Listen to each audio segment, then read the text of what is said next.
Good morning. A danger to life as Storm Darragh takes hold. 3 million people in Wales and southwest England are urged to stay indoors as 90-mile-an-hour winds are battering parts of the country.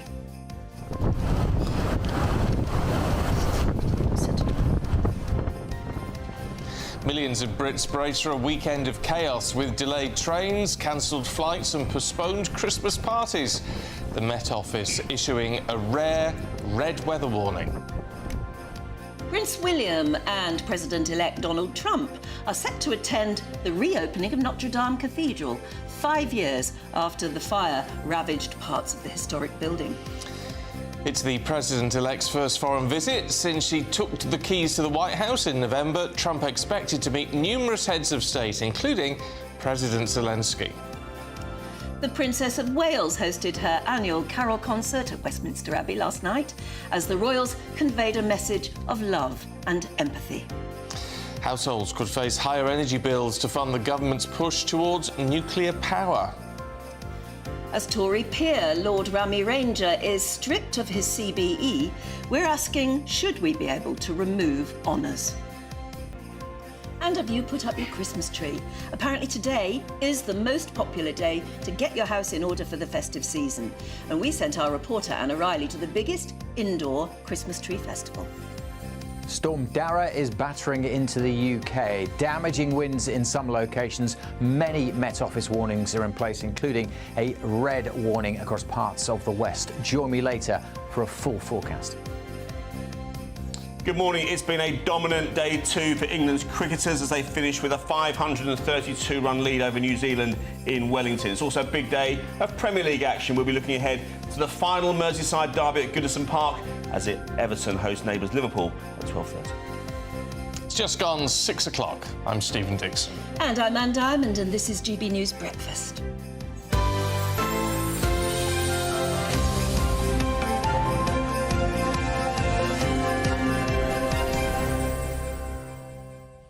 Morning to you. I can understand why today is the day Yes. that most people put up a Christmas tree. Because if you left it till next weekend, it really would be too late almost, wouldn't it? Yeah, it sort of would be. My mum used to put them up on Christmas Eve. She just didn't like Oh, really? Yeah, No, she didn't like it hanging around for ages. That's the thing. Yeah, a lot of people do that, particularly on the continent. Yes. Used to say, I don't know why, but they, yeah. But do they leave it up longer for full 12 days? I wouldn't know.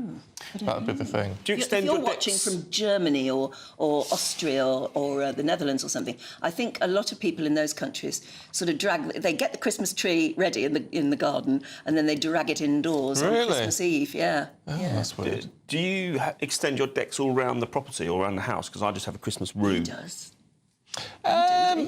You're proper lit up, aren't you? Well, the house is lit externally. Is it? It's like Blackpool Illuminations. Is it? Yeah, Do you it's get all people paying money for giving to charity? No, someone did stop me when I was putting the bins out the other night going, oh, we really like your house. Yeah. But you love that. I tell you what, I've got a neighbour just round the corner actually they've got a magnificent tree in the garden and they've decorated it beautifully. It's just sort of lit in soft white lights, but they've managed to get those things that look like icicles. Oh, yeah. It looks like lovely lights just coming down all the time. I thought, oh, that's lovely. We have to do one of yours. Wouldn't mind one of them. I went to Kew Gardens on Monday. Oh, yeah. Oh. Yeah, what, the light show. I'll Wonderful. bet it's brilliant. Wonderful. Yeah. Absolutely fantastic. I had 2 mulled wines on the way round, hot chocolate, so I did all right. And the lights got even better than the old ones. Yes. No, it's one of those things. I tell you what always throws me is what people eat at Christmas, because obviously we have our traditional Christmas lunch, and but it's I've got friends in Sweden and things. It's all like fish and Lingonberries. Oh, it's weird. It seems so weird when they're not eating what we would consider to be traditional Christmas dinner. I got a craving the other night at about 5 o'clock. It was late night shopping in Bromley. I thought I'll rush in and see if the bloke's still selling chestnuts, and he was. Oh, yeah, nice. £3 for 12 chestnuts. All right. Oh, lovely. Oh, I like a roasted chestnut. Yeah, lovely. And I like a salmon en croûte. And M&S, other places are available, I'm sure. They do what they're calling a jumping salmon, that it's in that shape. Oh, I see. It's not actually jumping. dead. No. Is it dead? It's dead and cooked, yeah. Oh. En croûte. Oh, I see. But it looks like it would make a wonderful table centrepiece apart from anything else. Oh. That's what I fancy. I think maybe this Christmas. This is what I was doing before I was caught and killed. Yeah, that's right. Yeah. I'd love to hear your Christmas food or Christmas light stories. You know those lights I was telling you about? What are they like when you hang... I mean, are they just long strips or something? Yeah, it depends. You can get... Well, the LED ones are just little strips. Yeah. Or you can get the ones that have got, like, the plastic things that makes them look like icicles. We've got the ones that look like icicles. Yeah. But do they do that Some do, some don't. I've got to find those somewhere. Yeah. Get online, Anne, get online. Right, to our top story for you this morning, and a nightmare before Christmas because there's danger to life weather warnings issued as Storm Darragh batters parts of the UK with winds of up to 90 miles an hour. Around 3 million people have been urged to stay indoors after the Met Office issued a rare red weather warning in parts of Wales and southwest of England. Well, Brits have braced for a weekend of chaos, delayed flights, cancelled trains, postponed Christmas parties as well, of course. We're joined now by meteorologist John Hammond. Good morning, John. Has the weather kept you awake all night? I could hear a sort of storm raging all night. I know, I could hear it outside all night long, and the good news is, or should I say the bad news is, that the forecast is going exactly according to plan. So, yeah, the height of the storm over the next few hours, in fact, just over the last hour or two, we've had those 90-mile-an-hour gusts slamming into the west coast of Wales, 91 miles an hour at one station, actually, but... yeah, winds quite widely, over 70 miles an hour now across a good chunk of West Wales and funneling up the Bristol Channel as well. So some places which aren't normally impacted by gusts of that ferocity are getting hit right now with 70 mile an hour gusts. For example, in and around the Cardiff area, Bristol badly affected as well. This is where the red warning is in force, but more widely across the country, we've got warnings of various complexions, as you're no doubt aware. These warnings to stay at home are very wise warnings because, with winds of that sort of ferocity, things will fall over. Trees, for example, power lines, there'll be a lot of flying debris. And although it's flat calm right now in the eye of the storm, what you're looking at right now across northern England, the eye of the storm is absolutely quiet and calm, but as the storm moves further eastwards, so those strong winds further west will push their way across other parts of the country. So if you're waking up and thinking, what's all the fuss about? For example, across parts of northern England, those winds will pick up with a vengeance over the next few hours. So by the afternoon, just about all of us will be being battered by very strong winds, and it's going to get increasingly cold as well because that storm is going to usher in some really cold northerly winds. So temperatures dropping through the day. It's snowing across the Highlands of Scotland. I think snow will be confined to the high ground mostly, but it's rain which is the most concern, particularly across Wales, where, of course, we had that flooding from Storm Bert. We're seeing a deluge of rain now, and that's going to sweep its way eastwards as well. So it's all going on today. Just to reiterate, the worst of the winds this morning across West Wales, those winds transferring further eastwards through the day. 50, 60, 70 mile an hour winds are enough to cause problems. Disruption, certainly. There'll be power outages in some places. There'll be a lot of flying debris. There is a ray of hope. Things will improve slowly as we go into Sunday. The wind's beginning to subside. And actually into next week, much calmer. We lose the stormy weather. We gain cold, crisp, frosty weather by then through much of next week. It does look a lot quieter. Oh, good. Thank heavens. It's nice to have you on with a bit of good news at the end, John. Yeah. Thanks very much indeed. Good to see you. It was dreadful coming into work this morning. Well, and we're in the best part for it all. We've had a message from Jules. Hi, Jules. Well done, Stephen and Anne, for making it in this morning. I, for one, am finding this storm very scary. The drive down was just very, very blustery on the car. You've got a long drive in too, haven't you? But no, so if you're in one of those affected areas, really pay attention. And they say do not leave the house. So just don't leave the house. And it's not just the fact that the wind is strong and the rain is belting at you. It's the fact that there will be flying debris in some of those areas and you've got to watch out. When you look at people who tragically die in storms like this, it's very often hit by trees and branches and things, even if they're in the car. And if you got that warning on the phone, Tim says, good morning, the warning on my phone scared the hell out of me. Oh, it would do. It would do, wouldn't it? But it's better to be warned, I guess, but it is still scary. So, yeah, do let us know what your experience is. Yeah, it's pretty grim. Stay indoors, keep us on all morning. What's not to love?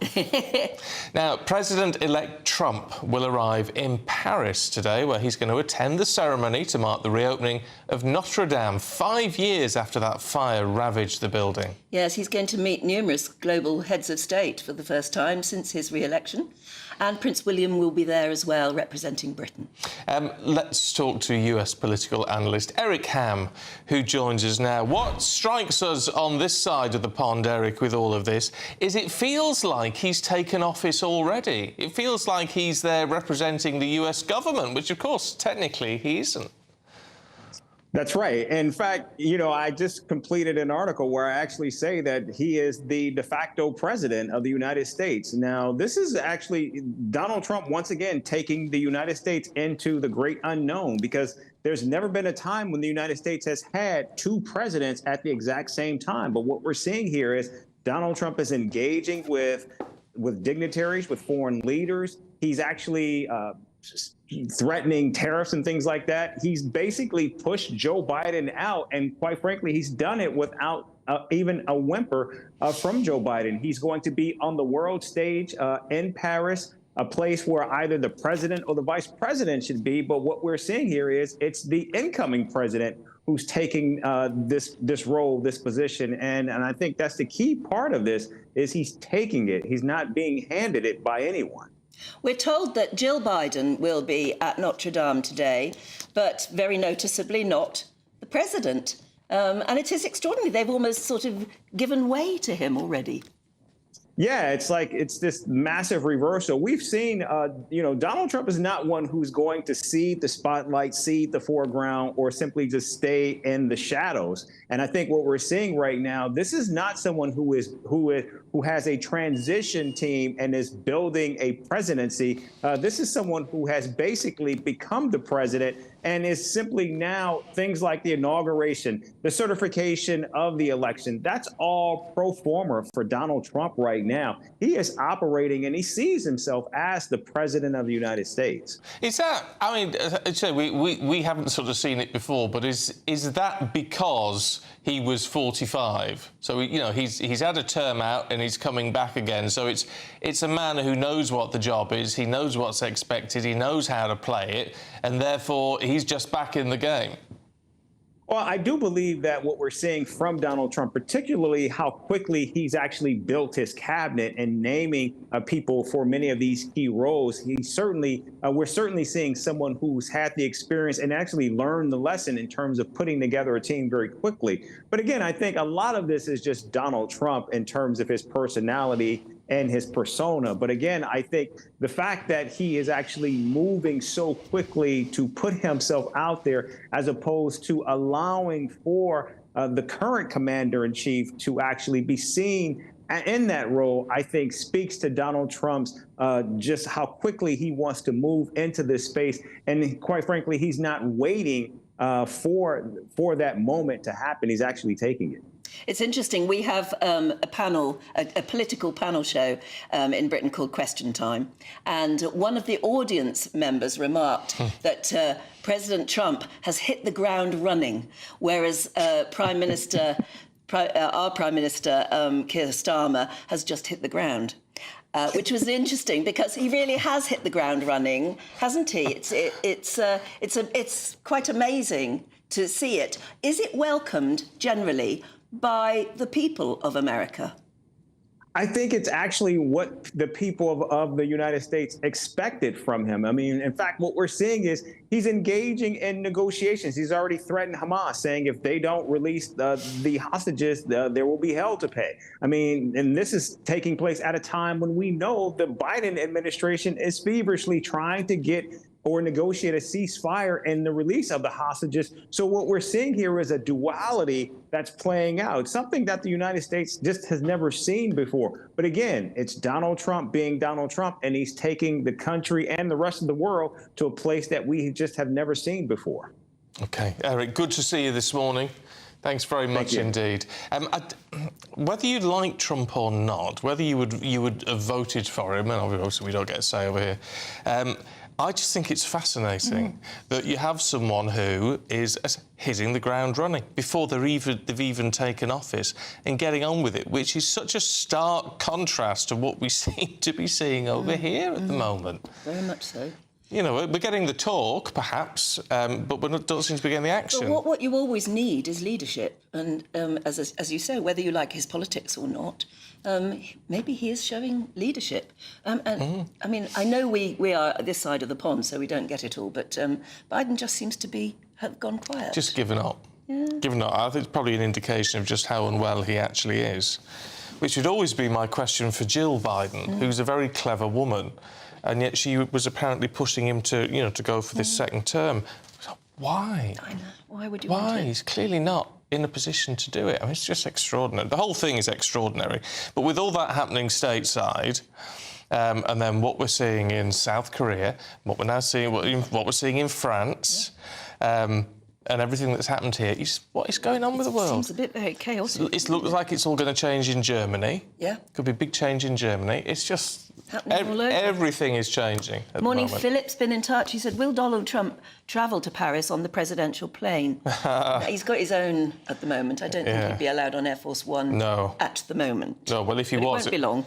Even if he did, it wouldn't be Air Force One, would it? No. But, I mean, he's got his own plane. I think he's got his own fleet of planes. He probably has, I should imagine. Trump One is probably what he's travelling I wonder if it is called Trump One. Bet it is, you know. Yeah. Trump Force One. I don't know. I mean, you just would if you had enough money to have your own plane, wouldn't you? And someone else has been in touch. Thank you so much. I can't believe we're talking mad cow disease again. We don't want that again. I thought that when I heard that first headline about a case of mad cow disease being identified, and you think, oh, no. I thought that had gone. I haven't seen that headline. Oh, yeah, it's up north somewhere, isn't it? Oh, I'll find out more for you. But, yeah, the first case of mad cow disease in ages has been identified. I know, exactly. I mean, that would be so... what the last thing farmers need at the minute... Yes. ...would be entire herds being slaughtered for that. It's one of those things, I covered it so much last time, bovine spongiform encephalopathy. Yeah. You just get it, don't you? That's why they called it mad cow disease, wasn't it? Because nobody could say it. But, yeah, it was terrible. It was so depressing. It can't happen again, surely. Oh. Well, let's hope and pray. Yeah. Right, let's cheer ourselves up, shall we, with £50,000, which is our incredible tax-free prize that we're giving away in our biggest and best Great British giveaway. If you want a chance to win, here's how. Imagine getting the call to tell you that you've won £50,000 in tax-free cash, our biggest cash prize of the year.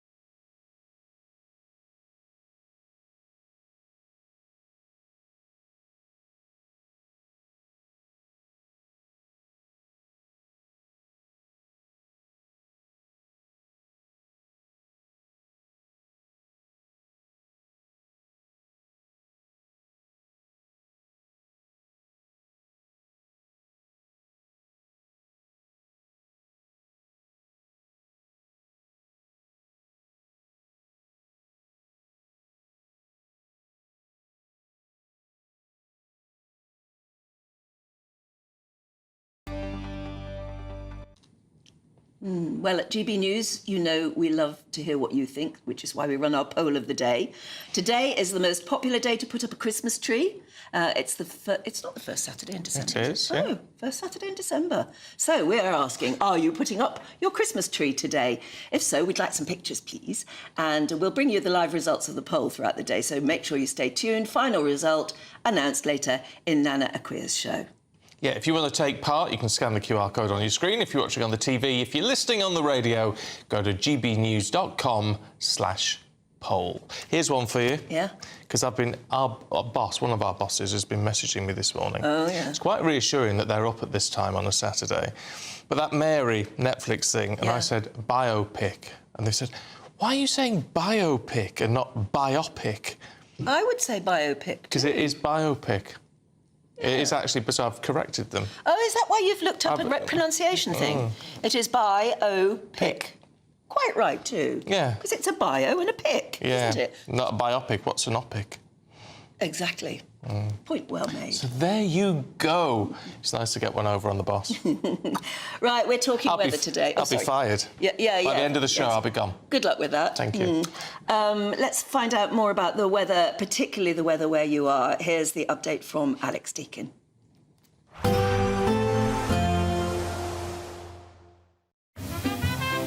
Heavy showers first thing will be followed by a warm, cosy day. Boxed boilers, sponsors of weather on GB News. Time for your latest weather update from the Met Office here on GB News. As Storm Darragh batters into parts of the UK, we have a number of Met Office warnings in place, including a red warning across parts of Wales and southwest England, where gusts of wind could reach 80, perhaps in exposed areas 90 miles an hour. Those kind of winds are dangerous, potentially very damaging. We have a broader amber area covering Northern Ireland, southwest Scotland, other parts of Western England and Wales, and many areas are covered by yellow weather warnings for a combination of wind, rain and snow across the hills of Scotland. The heavy rain potentially causing problems across southern parts of Wales, where we also have an amber warning for that rainfall after recent flooding. Further rain here may cause more issues. It's a wet and windy day for many, perhaps a bit brighter in Northern Ireland. Some sunny spells coming through here, but very gusty winds, although they will be easing a little in the west through this afternoon. It's going to feel cold with temperatures in single figures, and particularly cold where that snow comes in over the mountains of Scotland. It stays pretty wet across eastern Scotland, eastern England, well into this evening. Across the south, we may see some drier spells, and as I say, still very, very windy well into this evening, but the damaging gusts of this morning should be easing by this afternoon. Blustery conditions feeding some showers into Northern Ireland this evening, and still some snow over the higher routes across Scotland, roads like the A9. Not very pleasant at all, with strong winds and snow making for blizzards. Now, as we go through the night, we'll continue to see this storm system, the swirl here edging away, but still bringing in the winds from the north, packing in plenty of wet weather across eastern parts of England, down across the Midlands. Still a bit of hill snow over northern England too, but many western areas turning drier through the night. And overall, a much drier day for Wales and southwest England. Still windy, but as I say, not the damaging winds of today. And still, that wind will make it feel cold with temperatures in single figures. Please see the Met Office website for full details on all the warnings. Expect a warm front, moving from the kitchen right through to the rest of the house. Boxed boilers, sponsors of weather on GB News. Still to come for you, Britain goes nuclear. Better power options for us, but how much is it going to cost? We'll find out in just a moment. Why go out on a Friday night when Friday night comes straight to your home? Talking about? Join me and my A-team of top pundits. Chemistry tonight is electric. As we tackle the big stories of the day with wit, insight and fearless energy.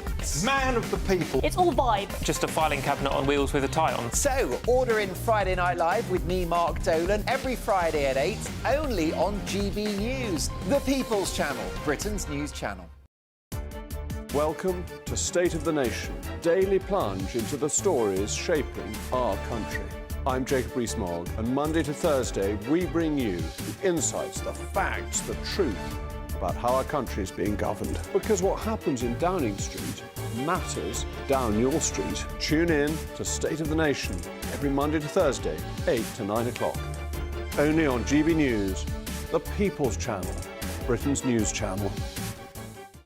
Hi there, I'm Michelle Dewberry, and I'm going to take a second to tell you all about my show, Dubes & Co. We start off with the issues of the day. We then bring in both sides of the arguments. We get rid of the disrespect, and then you throw me into the mix. And trust me, I'll tell it exactly how it is. And then, of course, the magic ingredient, you at home. We mix it all together, and what have we got? In my opinion, the best debate show in town. Monday to Friday, 6 till 7 on GB News, Britain's news channel.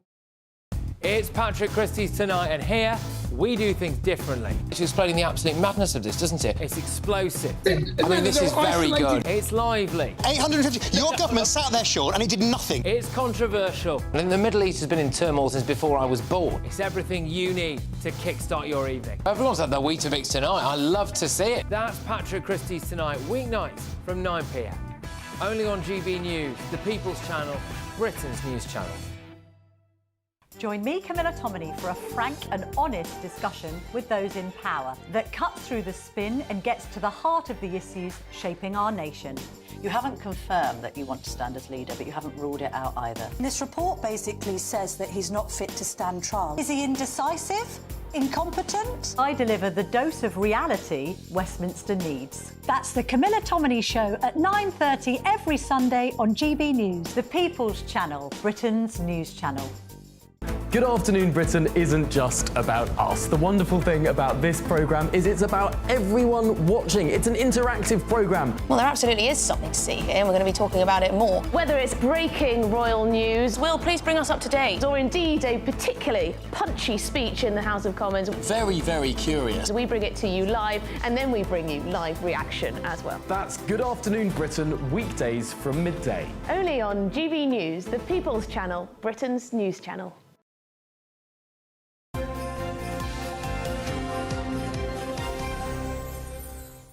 I've upset Onslow. Oh, why? What's happened? Onslow. I'm sure it's not. Great Onslow name. Strange is not your real name, I'm sure. Where's your hanky, Stephen, you slob? Yes, normally you have I do. matching hanky. I don't have one for this tie. Well, I'm sure. So, I mean, I could get my actual hanky and shove it in there, but it's not quite the same, is it? Not quite the same at all. No. So, there you go. So, apologies, See, what you Onslow. should do is, when you have a nice tie like that, buy 2 of them. Right. And then you cut the end off and just stick it in the pocket, and it looks like a hanky. Well, there's a thought. Yeah. I always think, if you can, obviously, only if it's affordable, if you see something you really, really, really, really love, buy 2.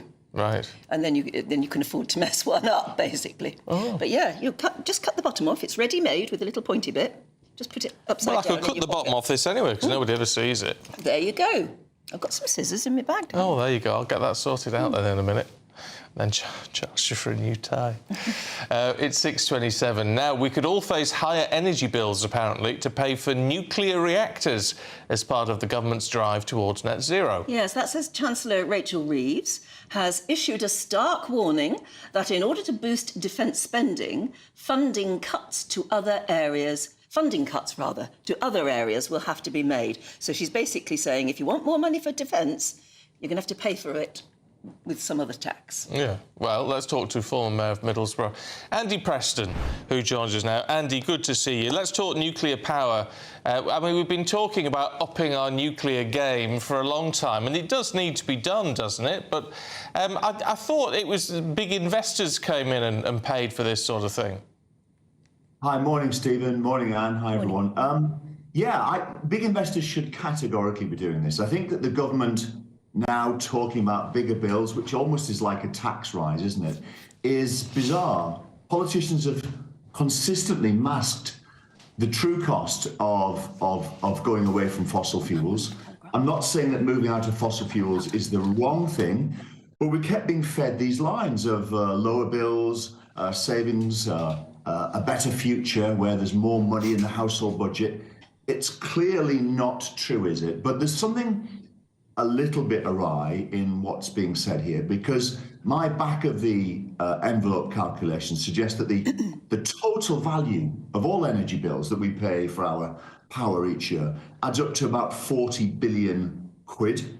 The cost of building a nuclear power plant can vary a lot, but if we're talking about more modern, perhaps smaller plants, you might be able to build 2 for that kind of money, that 40 billion. And then once you do that, they produce power that's about 40 to 50% cheaper. So I think that, first of all, I think the private sector would come and finance this. But secondly, it doesn't make sense that bills have to rise. Government should be able to finance this as well. So I don't get it, Stephen. I really don't understand it. No, in fact, the media is really not understanding it at all. The Daily Telegraph leading on that. Energy bills may rise in nuclear power push. But then we've also got the sort of... I know the Mail has been carrying on a daily campaign against the government, but it says, Reeves, we can't boost UK defence without making cuts. And the Eye, leading on, Labour drops NHS pledge to cut A&E waiting times to 4 hours. Lots and lots of broken promises going on, or so the press would report it.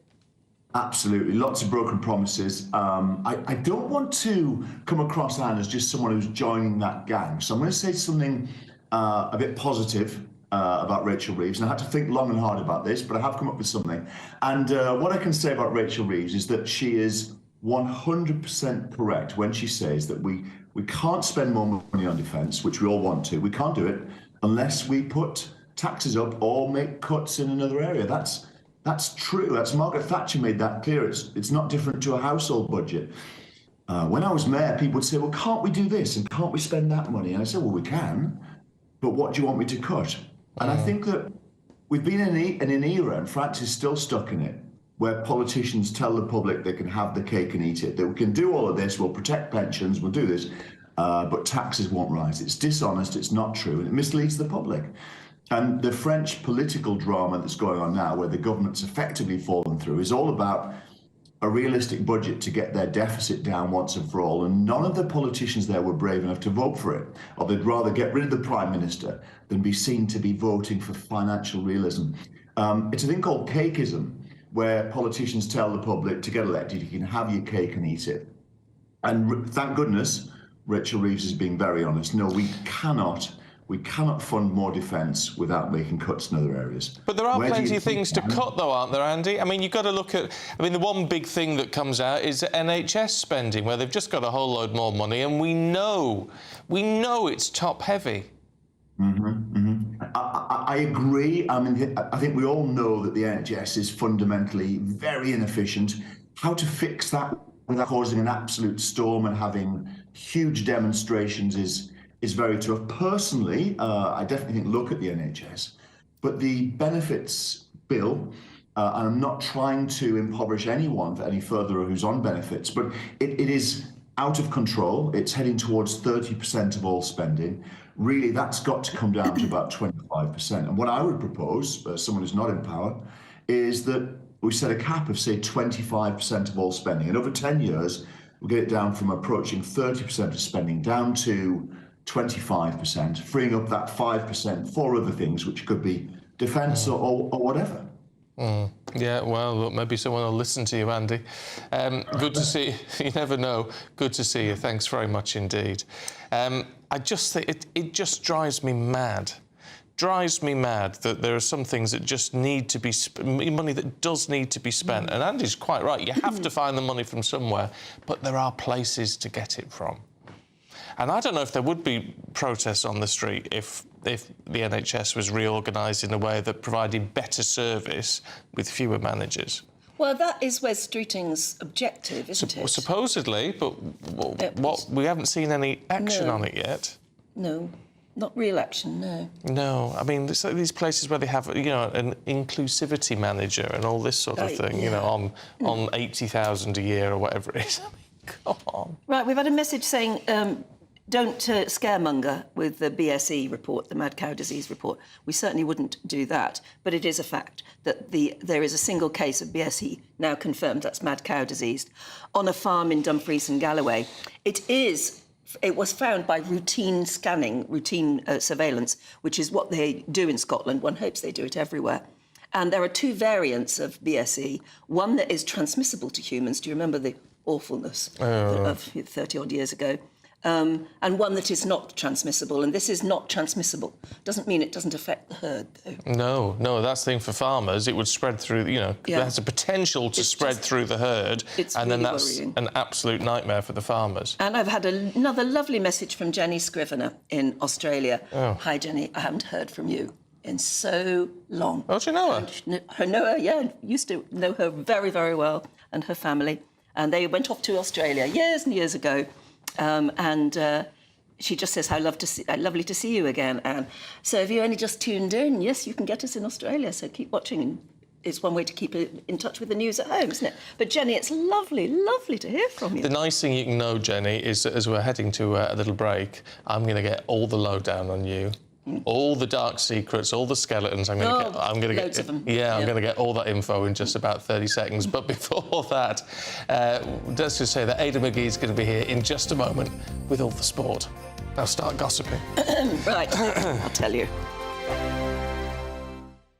Sunday with Michael Portillo from 11, only on GB News. Australian chef David Thompson is opening a new restaurant, Long Chim. The name, which translates roughly as come and try, already has locations in Sydney, Perth and Dubai, and previously operated in Melbourne and Singapore. It marks a return to London for Thompson, whose Belgravia haunt Naarm closed in 2012. But that earned him accolades, including, in 2002, the first Michelin star awarded to a Thai restaurant. So you've mentioned Bangkok there. What is your love for Thai food? Describe to us why you think Thai food is such a great cuisine. It's endlessly complex and satisfying. It just resonates on the palate. For me, as a cook, it offers a challenge, and the way that you cook it is you chase taste. You don't follow a recipe, you follow your sense of taste. And so with all these dishes that you'll taste today, but also in the restaurant that we're opening, it's all about a sequence of taste and seasoning that has some balance. What is this dish? This is something called gengari gung, which is an aromatic curry of prawns. Lovely looking prawns, yes. They're not too bad. And it's with something strange called water bamboo, which we found up in Chinatown just the other day. And it's a perfect accompaniment. I'll just take a little. Yes. Describe that perfect accompaniment to me again. Water bamboo. What is it? Water bamboo, yeah. And you would not know of it, because I didn't know of it that much either. And it tastes like a little bit of like young coconut meat. So it's perfect with these prawns and this curry. And what you need to have with this curry, because this is the way that Thai food works, an interplay of flavours. This little cucumber salad on the side, and that helps to bring out the spice and the sweetness and the savoury quality. I must say, all of this looks so lovely. GB News, the People's Channel. I'm Christopher Hope. From pop stars to politicians, I'll interview anybody in a pub who's got a political opinion. Join me every Friday on Spotify, Apple Podcasts, YouTube or gbnews.com, or wherever you get your podcasts. This is GB News, the People's Channel. Join me, Nana Okoye, for an informative, interactive news programme with a difference. It's fun. No, he didn't say that, Dave. I'm so surprised. I think there's an element of truth to that. Join me from 3 p.m. every weekend, only on GB News, Britain's news channel. Every Saturday, 10 till 12, we'll bring you all of the news that you need to know. We'll also remind you that there is so much to smile about. It's my favourite time of the week. I get to relax, enjoy some light-hearted stories, and let Ellie teach me about fashion too. That's Saturday Morning Live, every Saturday, 10 till 12. Only on GB News, Britain's news channel.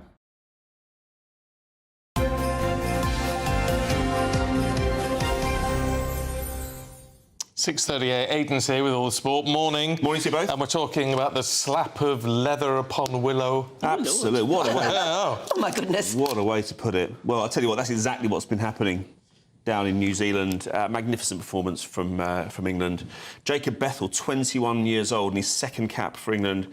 He whacked 96, and he's just 4 short of a century. Outstanding to setting on the way. Another 92 from Ben Duckett. Joe Root weighed in with 73. Harry Brook, 55. And it leaves him with a 533 run lead. Now, just to put it in context, Dan, they haven't won in New Zealand in a test match since 2008.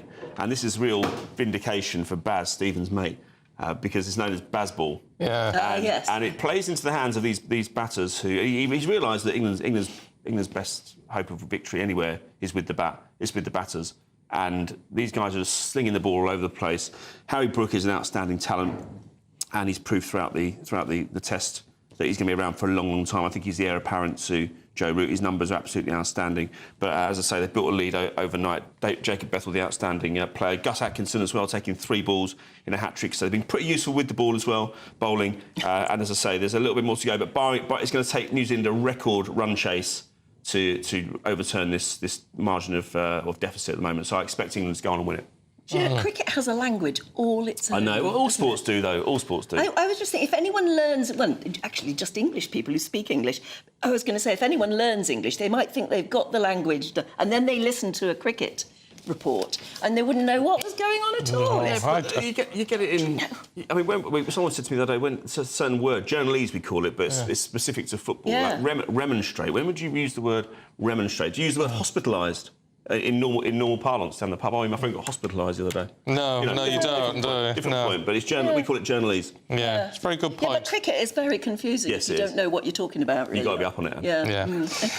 Right, we've got a Merseyside derby today. Yeah, this is nice because it's the last Merseyside derby at Goodison Park. Now, Goodison Park was built 132 years ago. It's one of the grand old stages. We can just see it there. You can't quite see the crisscross design, which is unique to the Archibald Leach design, which was in common with a lot of the stadiums that we saw back in that era. But it's, as I say, the end of an era today. Liverpool go across to Stanley Park, go across Stanley Park to play at Goodison. And there's a lot at stake. Everton have been struggling in the league, notwithstanding their 4-0 win over Wolves last week. But Liverpool is 7 points clear at the top. They haven't won the league. Well, they've won the one league title since 1990, so it'll be 35 years this year that they've only won one league title. So they need to go over there today and get that win. 12:30 it is. And it's going to be quite emotional. They've won 41 matches each in all the years they've been playing there. And Liverpool's ground, this is the twist on it, Liverpool's ground, Anfield, was originally built for Everton. Was it? It was, indeed. And they didn't... I think there was an argument over rent. Maybe I can look over that. And so they decided to build Goodison Park. But they're moving to Bramley Moor Dock as of next season. They need to be in the Premier League to go into that stadium to make the most of the revenue. But as I say, 12:30 today, Liverpool needs to stay out clear at the top of the table. They drew against Newcastle earlier in the week, which saw them lose a little bit of ground to their rivals Arsenal and Manchester City. But yeah, I think it'll be quite emotional today, but both sides need the points for different reasons. It will be. And a quick look at what else is happening today. I see Nottingham Forest about Man United. Man United, a little, yeah. I mean, they've only improved by one place since Ruben Amorim took over, and I just think that this is a man who is still getting to grips with the size of the job. You don't go into a press conference yesterday, Stephen, and say, Manchester United. Now, we know what he meant. He said, we're a massive club, but we're not a massive team. He's saying that the stature of the club is still enormous, but we're not doing enough in the league or in any of the domestic competitions to prove that we're worthy of that billing. Now, yes, we know what he means. Yes, I think most people understand, even the supporters understand that, but you don't say that in a press conference because it becomes later on a stick to beat him with. And then there was the issue in the week. They lost at Arsenal by 2-0. Marcus Rashford didn't clap the away fans who travelled from goodness knows where to go to the Emirates, even though they'd lost 2-0. And Amorim said afterwards, he said in his press conference yesterday, I'll just read you the quote. He said, we have to do it. I mean, he's talking about going to applaud the away fans, just to their gratitude for the efforts and the money they've spent, especially when we lose. Everyone has to do it. It has to be like that. And I think that's absolutely right, because, I mean, it seems that United players have a habit of applauding the away fans or the supporters when they win, but not when they lose. And I think that sometimes you just have to do it. Come win, lose or draw, you've got to celebrate the effort that supporters make. Because I'll tell you what, these matches are not expensive. Not cheap. Not cheap. No. Not in the slightest. No, and without the fans, you're nothing. We learned that during lockdown, didn't we? Yeah, absolutely. Right, Aidan, thank you very much indeed. Right, and do stay with us because in a couple of moments we'll be going through the newspapers. Mark Dolan tonight is your weekend dose of news, debate and entertainment. This sounds like a wild conspiracy theory. Don't miss My Big Opinion. Mark Meets at My Take at 10. Democracy is a funny old thing. And we don't do boring, not on my watch. I just won't have it. Let's go and get another glass of that bubbly. You've earned it. That's Mark Dolan tonight, Saturday and Sunday, 9 to 11, only on GB News, the People's Channel, Britain's news channel. This is GB News, Britain's news channel. It's a time for the vegan community to get together, as well as an opportunity for non-vegans to try going plant-based. Well, joining us now is from her delicious hummus, and we both love hummus, this is a great thing. This is the founder of Chickpea, Hannah McCollum. Hannah, lovely to meet you. And you've brought in some of your beautiful products in front of you here, so can you talk us through some of them? Yeah, absolutely. So I have a range of chilled hummus, and then latest of the range are a new ambient snack pot, which is a fridgeless hummus that doesn't require refrigeration. But I started chickpea because of my love for hummus, but also sustainability and reducing food waste and encouraging people to be more plant-based without saying go vegan. Does normal, say, traditional hummus have anything that's not vegan appropriate in it?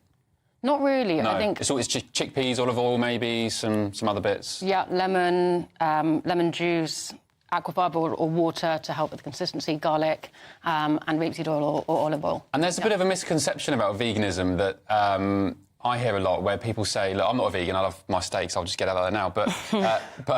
But there's a misconception that you don't get the protein, you don't get the fats, and you're kind of just eating processed salads and, fake meat and things. But that's not quite the case, especially with chickpeas, right? Yeah, I think protein is really important, and actually a lot of people think I need a certain amount of fish every week or meat, but actually a lot of the fish and meat that you're eating are eating higher protein foods, so algae, seaweed, pulses, all these types of plant-based foods.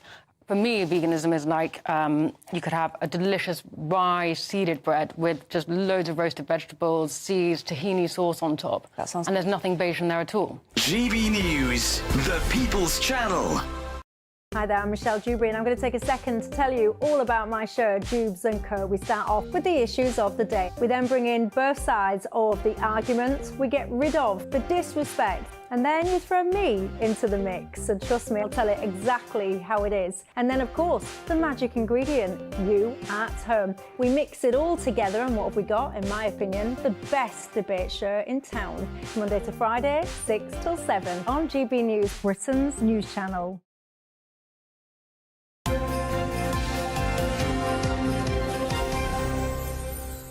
6:46, time to see what's in the papers this morning with Emma Wolfe and Andy Jones. Good to see you both this morning. Emma, let's start with the Telegraph, should we? And Catherine and her carol concert last night. Yeah, well, this is across the papers. Catherine, looking resplendent in red. This is the latest fashion with the big black bow on the front of her sort of red coat dress. Obviously, it's been a really testing year for Catherine and for King Charles. So I think it was even more poignant this year, her fourth sort of annual carols that she hosts at Westminster Abbey. And, that it was a service sort of based around love and kindness and empathy, as you would expect. The children were there, everybody was holding candles, obviously William was there, lots and lots of celebrities and big names. Richard E. Grant was reading from A Christmas Carol, and there was a lovely moment, apparently, when the ballet dancers were dancing down the aisles of the Abbey, which delighted Charlotte, who loves ballet. It looks like a beautiful evening, and I think, as I say, with sort of added significance this year after the year that they've had. Yeah. And not all of the guests, but lots of the people there have been touched by cancer, and obviously something Catherine's been going through herself. So Chris Hoy was there, who's obviously had his very recent sad diagnosis. Richard E. Grant delivered a really impactful and quite funny rendition of A Christmas Carol. He got a big laugh with his "Merry Christmas, everyone," all that sort of stuff. Because obviously Richard E. Grant was there because he tragically lost his own wife Joan to cancer. And there was what was called a kindness tree, where on the Christmas tree you write a little message of kindness and good cheer for the rest of the year. I quite like the fact that, was it Louis who put a notice on saying, thank you for my grandma and grandpa. Yeah, for playing with me. Thank you to Granny and Grandpa for playing with me. But we don't know which Granny and Grandpa he was talking about. And the King and Camilla weren't at the... No, because this is Catherine's gig, isn't it, really? Yeah. But it was lovely to see the whole family together, William and the children as well. And Catherine's family were there, Pippa Middleton and her... Who's that she's talking to? They were just showing pictures from... It looks like... It's Paloma Faith. Paloma Faith, yeah. All right. So it is a fabulous bow she's got on. Well, this is apparently, according to the fashion editor of the Mail today, putting the big, great bow on is the latest fashion accessory. Yeah. It's the way to cheer up an old coat, because that is an old coat of Kate's, apparently. I think it's Alexander McQueen, if I'm yeah, right. well, it's something like the third time she's worn it, which, you know, scandal. Times must be tight at the palaces. I was going to say, if you can't wear a bow at Christmas, when can you wear it? Well, exactly. I think with big bows, you end up looking like a wrapped-up Christmas present. Yeah, well, maybe that's the look not a bad she's thing. going for. I don't think that's a bad thing. Well, look, it's very nice to see, and of course it will be there's on. the tree. kindness tree with the messages I on. like that. And they sort of hang these red cards on them. William's got a very thick beard these days. It's getting a bit thicker, isn't it? Yeah, It he's is. very naval, almost, isn't he? It does look naval. Yeah. But it's just nice to see. That's a long tradition in the family. It's just nice to see. It's just nice to see them all together. It's nice to see Catherine looking well and doing some good, which is what they do as a couple. Yeah. Very nice. Right, Telegraph, Andy. Yeah, sorry, that's... That's our Christmas cheer out the way. Down to earth with a bump. Cheerful as it gets. We're going to go more nuclear, apparently, which has got to be a good thing. It's a good one, but it's where the costs come from. We could all be paying for it. Yeah, so Ed Miliband is on a big spend drive at the moment, and he's been talking to energy companies about building nuclear reactors to give us more energy autonomy, a variety of energy to get us through all of these difficult and changeable times. The biggest problem is who's going to pay for it. And Telegraph run the story, households could face higher energy bills to pay for nuclear reactors. The energy companies who have got to build these products have got to then get permission from the government to say, can we pass this on to already very put upon consumers? But why aren't they paying for it themselves? And then obviously they reap the profits. Yes, but that's not how it works. There's a huge. Yeah, I know. I mean, there's a huge, obviously, cost of building these nuclear reactors. But I mean, it's all about energy autonomy. We recently shut our last coal station in September, and we're spending £22 billion on pretty much unproven carbon capture. And there's this obsession. The government keeps talking about energy, net zero by 2030, net zero by 2030. With all of the chaos going on in the world, it's not a disaster if we don't get to net zero by 2038 or something, right? This is obsession with sticking to this target. To hell with the consequences. We've got a really struggling economy. We've got people struggling to pay the bills. There has to be a bit of flex about some of the other stuff. Yes, absolutely with you, Stephen. We do need nuclear reactors. We do need energy autonomy. But we're spending so much on things like carbon capture, which isn't necessarily proven. And we've just shut our last coal power station. So it's a bit like, well, we're going to bin off all of this other stuff that we were working previously well for centuries. Britain invented coal power, and now we don't have any at all. And it's a little bit like, well, spending all of this money on it, but eventually it comes back to the consumer. And it seems like such an incoherent strategy. We need a long-term plan that we can actually stick to. We are talking now about, encouraging everyone to get heat pumps installed, even though many, many, many buildings in this country, you can't sort of retrofit them. You need to start from the ground up. You need to start insulating homes. We're then talking about solar power. It just seems as though we need to find a strategy that people can actually get behind. Meanwhile, as you say, consumers are really struggling with bills going up every single year. And you see the similar disjointed policy with electric vehicles. It's like we don't want to use fossil fuels. We don't want people at the pump. Electric vehicles. But we don't have the infrastructure. But then there you go. And then we've got no infrastructure. They've just whacked £600 a year on people who own an electric vehicle because electric vehicles are quite expensive. They're qualified as a luxury car. And then they're making the electric vehicle companies also switch to all of these really expensive products, which is then putting a lot of them out of business. And it's a bit like, well, you've either got to support it or not support it. You can't say and also drive these cars, but then make it more expensive and there's nowhere to charge them. And maybe install a few charging points, because in most neighbourhoods across the country, there's maybe one or two in the street. I'll tell you what's interesting on the electric car front, though. Mercedes have just launched like a concept vehicle, which is where all these things start off. With solar paint. And they reckon it gives it a range of 12,000 kilometres. Wow. Now you're talking. Now, how that works and when that would ever get into production and things, I don't know. But if that's the way forward, so basically we're driving about in solar-powered cars and you maybe have to plug them in once every 6 months or something just to top it up. With solar-powered paint, I mean, that could be a game-changer as well if you paint houses. Solar-powered glass panels in high-rise office blocks. They work like glass, they look like you see through them and all the rest of it, but they are solar panels. Yeah. The technology is there. It's just that we're not sort of mass producing it. And I think people would object to that far less than they object to covering the countryside in solar panels, which, you know, it can be an eyesore, it can be unsightly, and it can destroy the kind of rural... well, there are also solar panels that look like roof tiles. Yeah.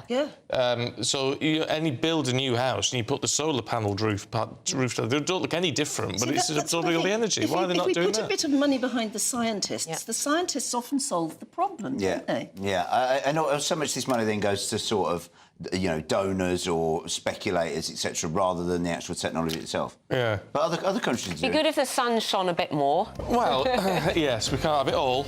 Right, thank you both. We'll catch up with you both a little bit later on. In the meantime, let's have a look at the weather for you with Alex Deakin.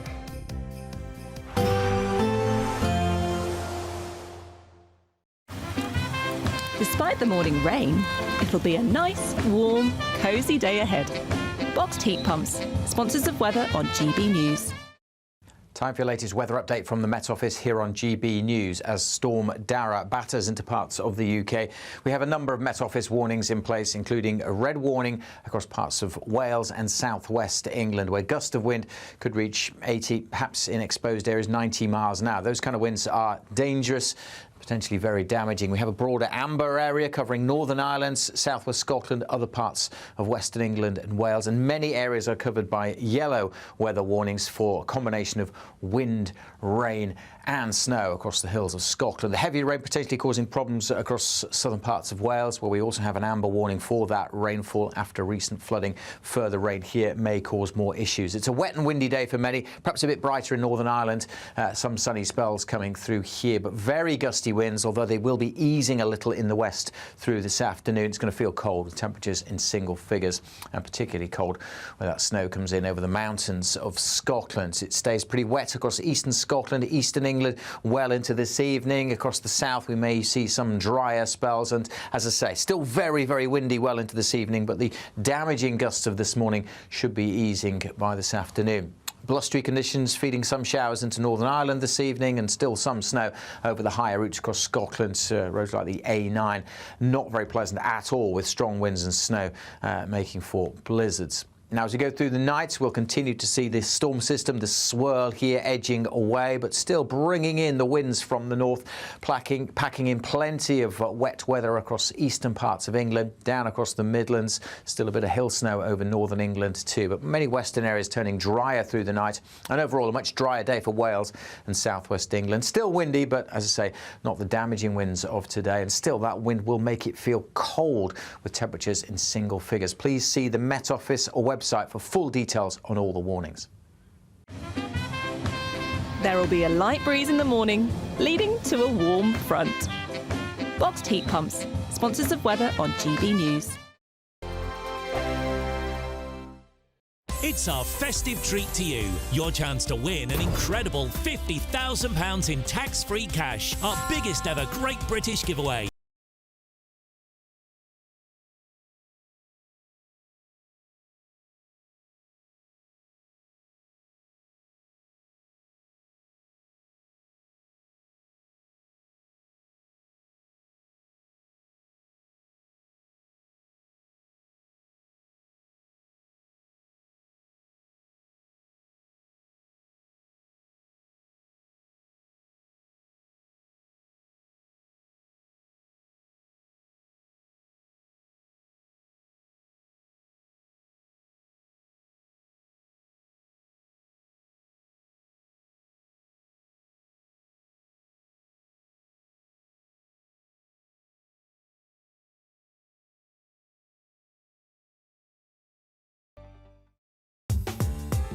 I'm Christopher Hope. From pop stars to politicians, I'll interview anybody in a pub who's got a political opinion. Join me every Friday on Spotify, Apple Podcasts, YouTube or gbnews.com, or wherever you get your podcasts.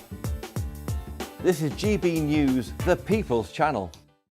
We're proud to be GB News, the People's Channel. And as you know, we always love to hear your views. Now, there's a new way of getting in touch with us at gbnews.com/your-say. By commenting, you can be part of a live conversation and join our GB News community. You can even talk to me, Bev Turner, or any of the members of the GB News family. If you want your news to be straight talking, this is a nightmare for the Conservatives again. Down to earth. It's not just Nottingham where this is happening, is it? And most importantly, honest. Hard-working, middle-class taxpayers, they'll get their book thrown at them. Then catch me, Martin Daubney, Monday to Friday, 3 till 6 p.m. on GB News, Britain's news channel. Welcome to State of the Nation, daily plunge into the stories shaping our country. I'm Jacob Rees-Mogg, and Monday to Thursday we bring you the insights, the facts, the truth about how our country is being governed. Because what happens in Downing Street matters down your street. Tune in to State of the Nation every Monday to Thursday, 8 to 9 o'clock. Only on GB News, the People's Channel, Britain's news channel. Good Afternoon Britain isn't just about us. The wonderful thing about this programme is it's about everyone watching. It's an interactive programme. Well, there absolutely is something to see here, and we're going to be talking about it more. Whether it's breaking royal news, Will, please bring us up to date, or indeed a particularly punchy speech in the House of Commons. Very, very curious. We bring it to you live, and then we bring you live reaction as well. That's Good Afternoon Britain, weekdays from midday. Only on GB News, the People's Channel, Britain's news channel.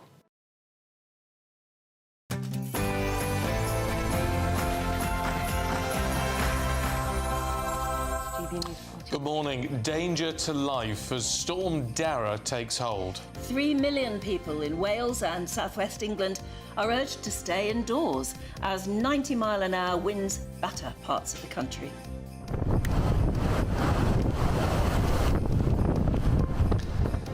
Well, millions of us brace for a weekend of chaos with delayed trains, cancelled flights, postponed Christmas events. The Met Office has issued a rare red weather warning. Storm Darragh is battering into the UK, damaging winds in some locations. Many Met Office warnings are in place, including a red warning across parts of the west. Join me later for a full forecast. Prince William and President-elect Donald Trump are set to attend the reopening of Notre-Dame Cathedral today. That's 5 years after that terrible fire ravaged the historic building. Yes, President Macron showcasing France to the world, this incredible restoration of Notre-Dame Cathedral behind me. Meanwhile, his government has collapsed. Politically, France is in turmoil. I'll bring you more details shortly. The Princess of Wales hosts her annual carol concert at Westminster Abbey as the royals convey a message of love and empathy. Households could face higher energy bills to fund the government's push towards nuclear power. As the Tory peer Lord Ranger is stripped of a CBE, we're asking if we should be able to remove honours. Meanwhile, if you put up your Christmas tree, well, apparently today is the most popular day to get your house in order for the festive season, and we sent our reporter Anna Riley to the biggest indoor Christmas tree festival. It's been a dominant day two of the second test for England's cricketers as they finish with a 533-run lead over New Zealand in Wellington and a rise Sir David Beckham, or not, as the case may be, with reports suggesting the former England captain will again miss out on a knighthood in the New Year's Old. It's just gone 7 o'clock. I'm Stephen Dixon. And I'm Anne Diamond, and this is GB News Breakfast.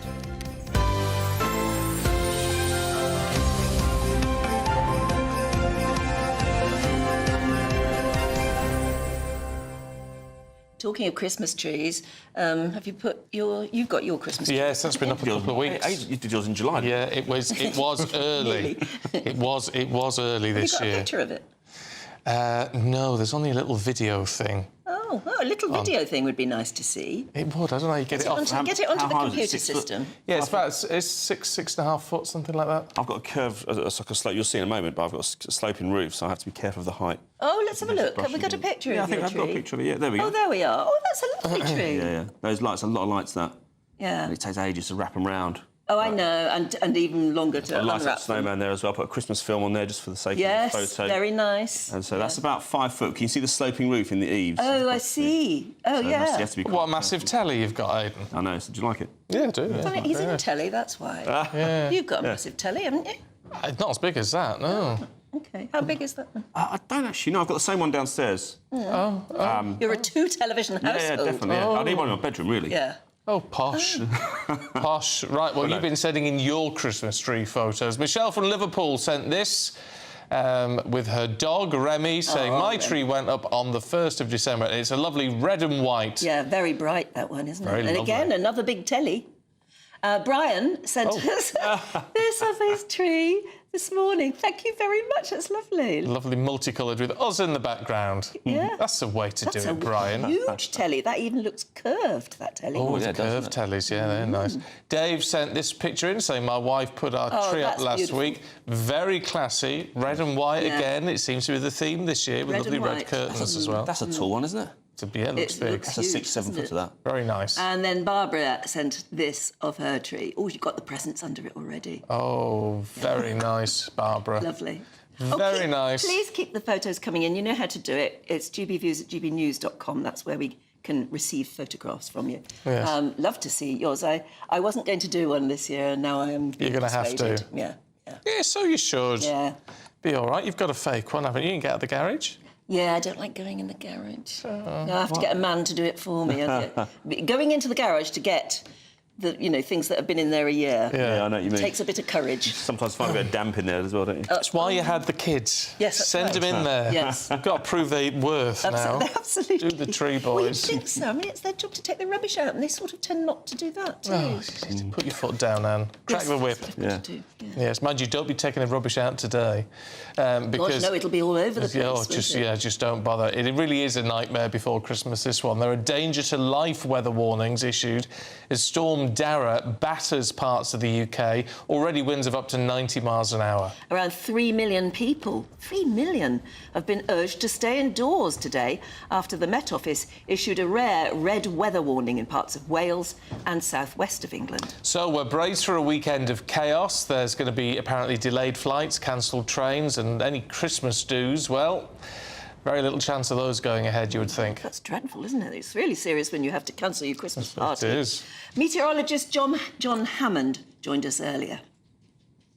The news is, or should I say the bad news is, that the forecast is going exactly according to plan. So, yeah, the height of the storm over the next few hours, in fact, just over the last hour or two, we've had those 90-mile-an-hour gusts slamming into the west coast of Wales, 91 miles an hour at one station, actually. But, yeah, winds quite widely, over 70 miles an hour now across a good chunk of West Wales and funneling up the Bristol Channel as well. So some places which aren't normally impacted by gusts of that ferocity are getting hit right now with 70-mile-an-hour gusts. For example, in and around the Cardiff area, Bristol badly affected as well. This is where the red warning is in force, but more widely across the country, we've got warnings of various complexions, as you're no doubt aware.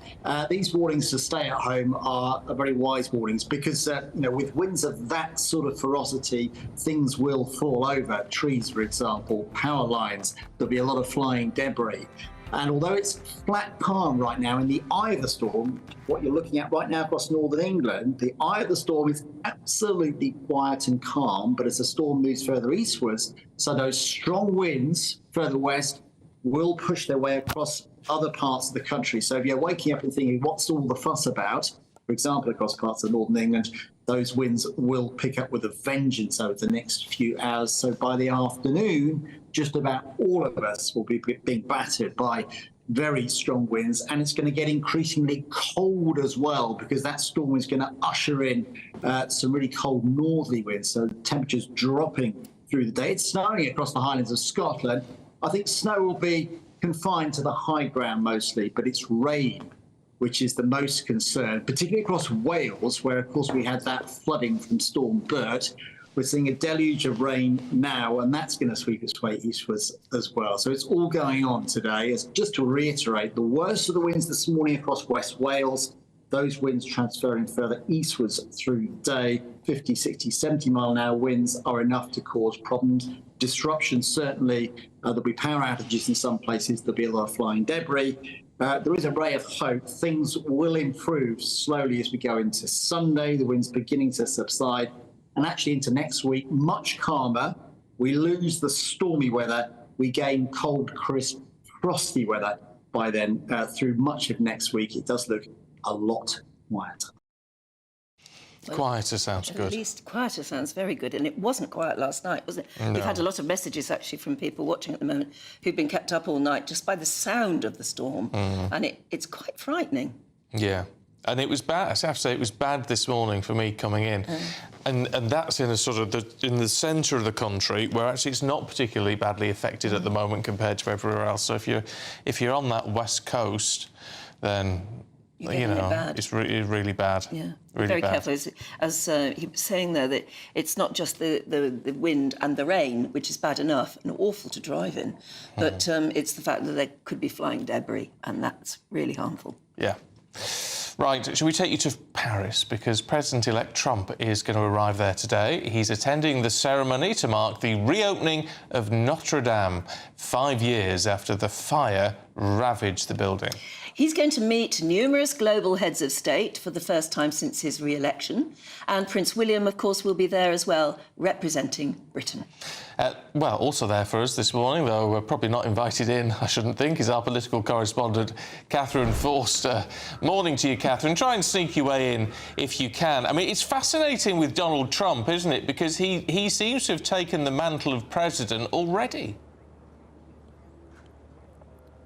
Yes, indeed. Good morning, both, and welcome to Paris. It stopped raining in the last hour or so. Hopefully it will be dry today.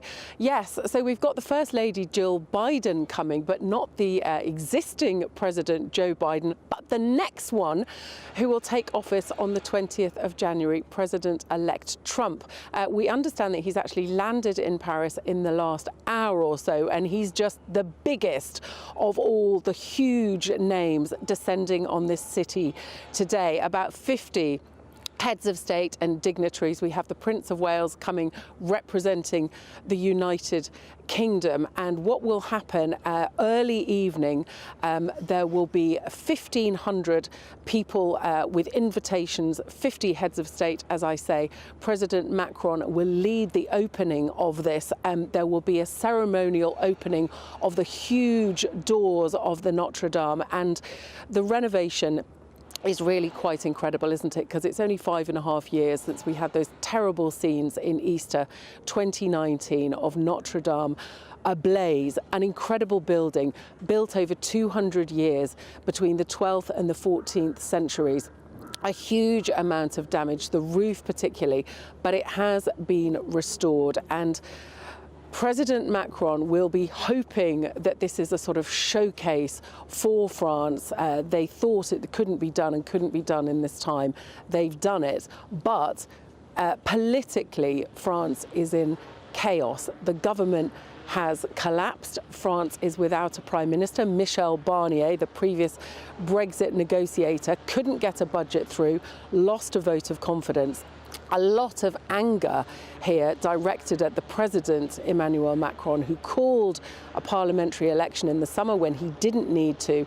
There's a stalemate in Parliament. It's not clear how that ends at all. So political chaos, but Emmanuel Macron today will be trying to show a wonderful sight to the world with the renovation of this cathedral. Yes, and my goodness, have you popped inside at all? Because, I mean, from what we've seen, it does look as though they've done the most incredible job. But on the outside, it's still scaffolding, isn't it, and barriers. Yes, it is. I haven't been able to go in. The security, as you would imagine, is off the chart. I mean, comparable to what we had in the summer for the Olympics, because a lot of very, very, very important people are coming. So I've only seen the outside. As you say, there is surprisingly quite a lot of scaffolding and building still going on, but we do know that the inside is complete. I've seen the videos, as many of us will have done, and it is quite spectacular. 2,000 builders and craftsmen working on it for the last 5 years. They've restored rebuilt the roof completely. I think they took 1.2 thousand oak trees from all around France. So really quite incredible, and a moment to celebrate for France. But the mood here otherwise is pretty bleak, because they're in this deadlock. Even though they replaced the Prime Minister, that's not going to solve their problems. They can't get this budget through. The French economy is in a mess. I think it's worth reflecting that although a lot of people feel Britain is not in a good place, that many things are broken, that is not something that's unique to us. Much of the same feeling in France and of course in Germany too. The government has collapsed. There will be elections in the new year, all of which a very difficult backdrop for the return of President Trump, who has got all sorts of ideas for Europe, Ukraine in particular, saying that he's going to end the war in one day, and also, of course, threatening a whole load of tariffs, which, if he puts them on European goods going to America, will have a very, very negative effect on our economies over here. For now, thanks very much indeed.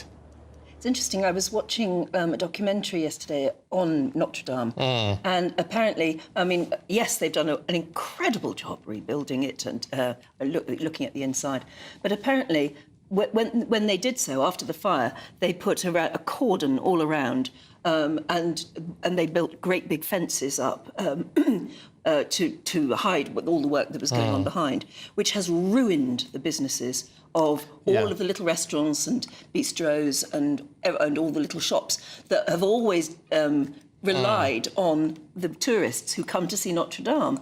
And apparently people have gone bankrupt. There was a whole row of, a whole street of businesses that have just shut down, because you can't sit out and have a meal when all you're looking at is a fence and a ruin behind it. And so for the last 5 years, things have been really tough for anyone running a business anywhere near Notre-Dame. Oh, well, let's hope things rapidly change for whoever moves in now. But it's going to be quite something today, and actually, you can imagine the tourists are going to flock there for years and years to come now off the back of this. Right, time for our poll of the day today. You know, we like to get your views on things. Today is the most popular day to put up your Christmas tree. It's the first Saturday in December. So we're asking if you're putting yours up today, if you're waiting a bit longer, or if you've done it already. You can scan the QR code on your screen if you're watching on the TV. We'll bring you the live results throughout the day. Final result in Nana's show later. If you're on the radio, you can still take part when it's safe to do so. Just go to gbnews.com/poll. Now, right now, since we're talking about the awful weather that's happening, you'll want to know how it is affecting you where you live. Here's Alex Deakin.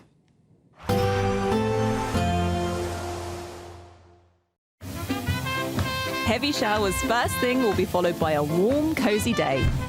Boxed boilers, sponsors of weather on GB News. Time for your latest weather update from the Met Office here on GB News. As Storm Darragh batters into parts of the UK, we have a number of Met Office warnings in place, including a red warning across parts of Wales and southwest England, where gusts of wind could reach 80, perhaps in exposed areas 90 miles an hour. Those kind of winds are dangerous, potentially very damaging. We have a broader amber area covering Northern Ireland, southwest Scotland, other parts of Western England and Wales, and many areas are covered by yellow weather warnings for a combination of wind, rain and snow across the hills of Scotland. The heavy rain potentially causing problems across southern parts of Wales, where we also have an amber warning for that rainfall after recent flooding. Further rain here may cause more issues. It's a wet and windy day for many, perhaps a bit brighter in Northern Ireland. Some sunny spells coming through here, but very gusty winds, although they will be easing a little in the west through this afternoon. It's going to feel cold with temperatures in single figures, and particularly cold where that snow comes in over the mountains of Scotland. It stays pretty wet across eastern Scotland, eastern England, well into this evening. Across the south we may see some drier spells, and as I say, still very, very windy well into this evening, but the damaging gusts of this morning should be easing by this afternoon. Blustery conditions feeding some showers into Northern Ireland this evening, and still some snow over the higher routes across Scotland, roads like the A9. Not very pleasant at all, with strong winds and snow making for blizzards. Now, as we go through the night, we'll continue to see this storm system, the swirl here edging away, but still bringing in the winds from the north, packing in plenty of wet weather across eastern parts of England, down across the Midlands. Still a bit of hill snow over northern England too, but many western areas turning drier through the night. And overall, a much drier day for Wales and southwest England. Still windy, but as I say, not the damaging winds of today. And still, that wind will make it feel cold with temperatures in single figures. Please see the Met Office or website for full details on all the warnings. Expect a warm front, moving from the kitchen right through to the rest of the house. Boxed Boilers, sponsors of weather on GB News. Right, now it's time for the Great British Giveaway. Your chance to become our biggest ever winner with an incredible £50,000 in tax-free cash. It's a huge sum of money. It really would make your new year your best year. Here are all the details you need to take part. Imagine getting the call to tell you that you've won £50,000 in tax-free cash, our biggest cash prize of the year.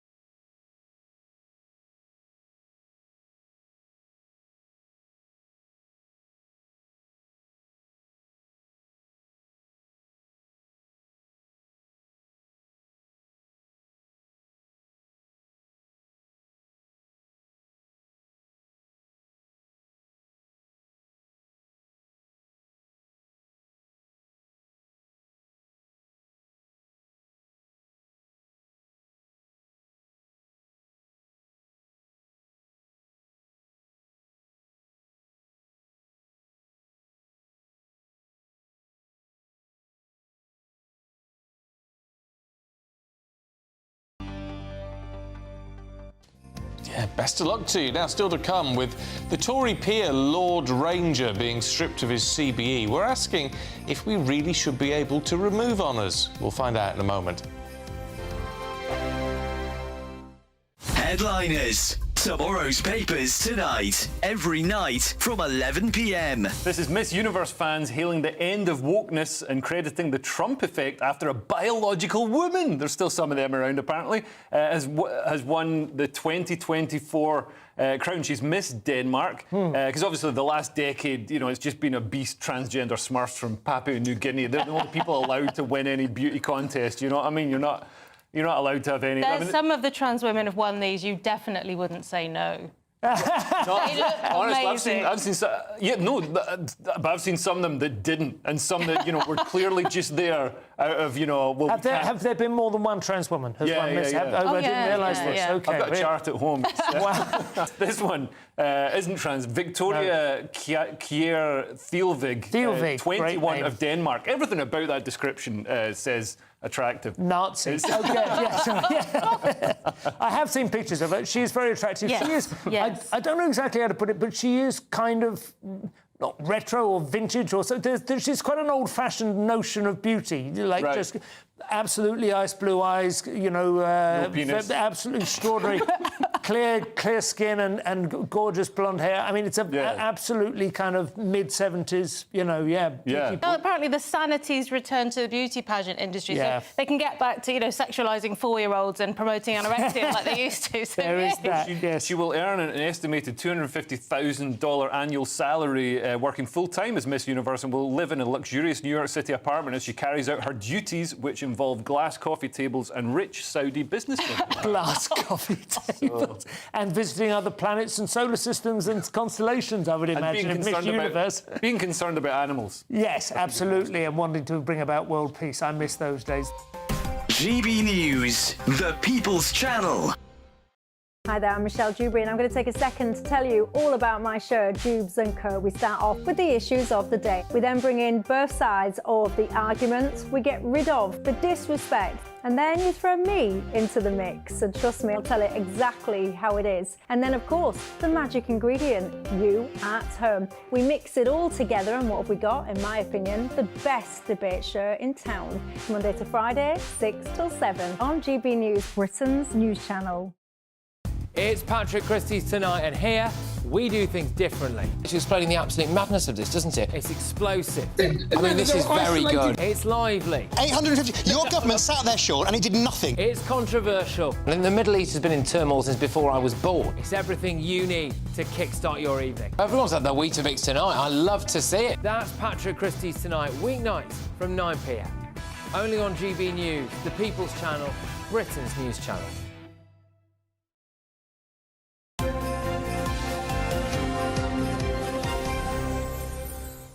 7:23, morning to you. Now, the King has cancelled several honours, removing 6 names from the official register, including the Tory peer, Lord Ranger. The Conservative donor was accused of harassing a journalist and making a series of derogatory comments on social media. So is it OK to strip people of their honours? Let's talk to historian Rafael Del Mancu and social commentator Aisha Ali Khan. Good to see you both this morning. Aisha, is this something when people misbehave, when they bring the system into disrepute, should this be allowed, that their honours are removed? Well, it just depends on what they've done exactly. If we're talking about serious sexual misconduct or criminal activity and so on, then absolutely, because honours are awarded to people as a recognition of their contribution to society, their positive contribution, may I add. But far too often, I find that a lot of the people who've made donations to the political parties, like the person you've just mentioned, and they get rewarded for making such contributions. But I do think that the people that have positively contributed, they don't get enough recognition in the first place anyway, and that should change. We really need to uplift and platform people that are from a normal background, people that have given their time 30, 40 years, local people. For example, Lollipop Ladies, there was one that's just recently retired, and she'd been there for me when I was a child, all the way through to my son when he went to the same school. So these are the sort of opinions I have. But what I do find is that a lot of people that have given something in recognition for work that they've done, they should actually. There has to be a system, a much more fairer system. It's just very black and white. You either, if you've done really well, you get something, and if you make a mistake or you've done something horrible, it gets removed. There's nothing really in between, and that's something we really need to look at. I think maybe more reform around this whole system. Yeah, Rafe, has this ever happened before this year, that somebody is stripped of one of those gongs? Yes, it has. I mean, there have been 9 now in total just this year.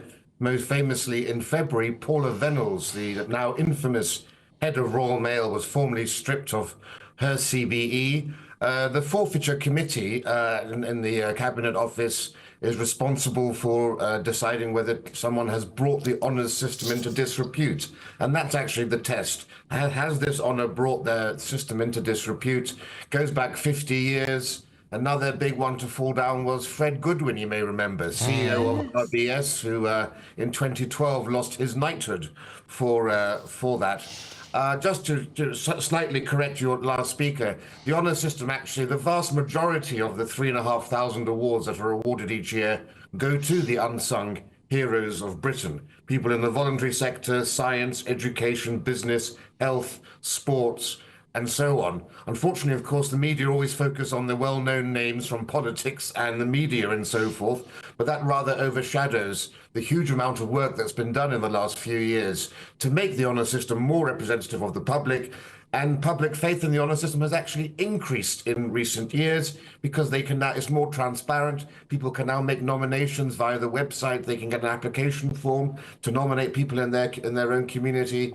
There's more balance on women's being represented and diversity and everything else. So a lot of effort has been done. And the fact that we've had so many people being stripped just now in the honours system of their honours, I think does go to show how it's working fairly effectively compared to previously. Although, of course, we can have debates about whether people like Sadiq Khan is truly deserving of a knighthood. Yeah, but I mean, that's a good thing, Aisha, isn't it? That the idea that, I mean, if faith is growing in the system, but that's partly down to the fact, doesn't it, that if you're not set for life, if you do something which isn't right, then you have it removed very publicly. Yeah, absolutely. Yeah. Sorry. I actually agree with this. I think what we need to do is recognise people. My opposite, as just mentioned, the unsung heroes. But I feel that's not enough. First of all, 3,500 per year, and generally it's people that know how to navigate the system, know how to navigate, how to even go online. I'm talking about people that won't even have, you know, the experience of using a computer and so on. There's a foster parent that just lives around the corner in Keighley, and she's been fostering for over 20 years, and she's just changed so many lives. If you speak to her about sending her an email or a text, she'll just look at you like, I don't know how to use that. So this is the kind of thing that we're dealing with. But I do feel that, look, it's a positive thing that, first of all, more women are being recognised. But also I feel there has to be a much more, and maybe another category, maybe something that's more broader, maybe something that's, you know, people more accessible for maybe working class people, people from local communities, and not just on a local level, but on a national level, which is what these honours are about. They're not just on a national level, they actually are on an international level because they're recognised all over the world. But yeah, you've mentioned Sadiq Khan, and we had this conversation with your producers yesterday. And I feel that somebody who's managed to win 3 successive terms as a London mayor has to be, you know, recognised for his contributions. And it's not just winning elections that he's well known for. He's made a lot of contributions, positive contributions to London, which is why he won another term and got more votes this time as well. So that's my opinion. I think, yeah, definitely. I'm really happy for Sadiq Khan to be recognised by King Charles. I must say, to confirm things for you, I have in my career interviewed many a lollipop lady who's had an honour. I'll bet you have too. Yeah. So I mean, the system may be flawed in some respects, but it tries its best to honour people who are unsung heroes. Am I not right, Rafe? You're absolutely right. In fact, you know, it's not, you know, you're not supposed to nominate yourself. So if your lollipop lady doesn't know how to use the internet, it's not up to her to nominate herself. It's for other people to do that. There's been huge outreach campaigns that have been done, and I think it's working very effectively. I think what my interlocutor there is talking about actually perhaps is the creation of a new honour. You know, a new volunteer medal could be created, something to be given on a much wider basis. One of the beauties of our honour system, one of the reasons it's regarded as the Rolls-Royce Corniche of honour systems around the world, is how few honours we award compared to, say, Italy or France, where it's in the hundreds of thousands, and everybody you meet is a chevalier or cavaliere, it seems, in France and Italy. And people revere ours for its antiquity and for the fact that it is such a rare distinction. But I think there is certainly an area for us to grow that, and that would be by the creation of a British, you know, volunteer medal or some sort of community honour that could be awarded far more broadly to a much wider section of society. Just a final point, just a final point, Rafe, though, because I mean, you know, having a CBE, you look at someone like Lord Ranger, so CBE being removed, but he's still a peer. I mean, that's a much harder process, isn't it? That's much harder. I should have just said on my last comment, you know, one of the reasons for an honour system is by rewarding to encourage others to also give of their time. And that's why honours can be a very good way of motivating people to be more voluntarily oriented. But yes, a peerage is a title of nobility, is granted by letters patent. It's very different to an honour. And unfortunately, there's been too much consideration of the prime ministers and others giving peerages as honours rather than actually what they should be for doing proper work in the House and so forth. I think there needs to be removal of regarding peerages as an honour. They should be specifically for working in the legislative chamber, but it requires an act of parliament to actually strip somebody of their peerage, and of course with parliamentary time being so precious, that's very difficult to get through. OK, look, there we've got to leave it, but good to see you both this morning. Rafe, Aisha, thank you. I think what really annoys people about the honour system is when people are given honours simply for doing their job. Yeah. I mean, they're already doing a great job, hopefully, and they're being paid for it. It has to be for over and above your job. Yeah, well, it should be. Yeah, it should be. I agree. I mean, there are so many honours given every year to people who are in the civil service, to people who are in the BBC, or to people in another big corporation or something.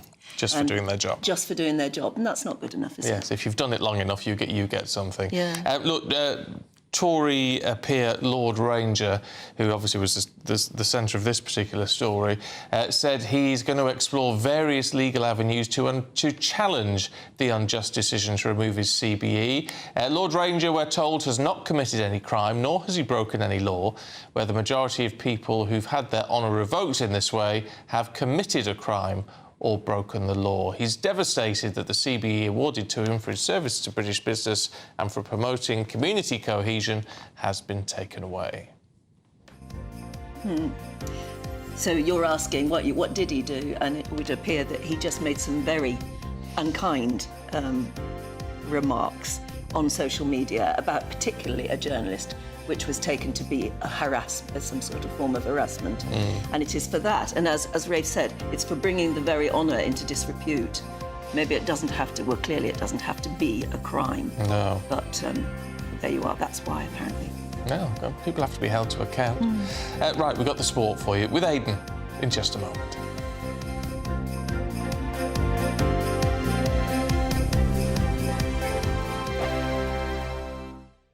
Sunday with Michael Portillo from 11, only on GB News.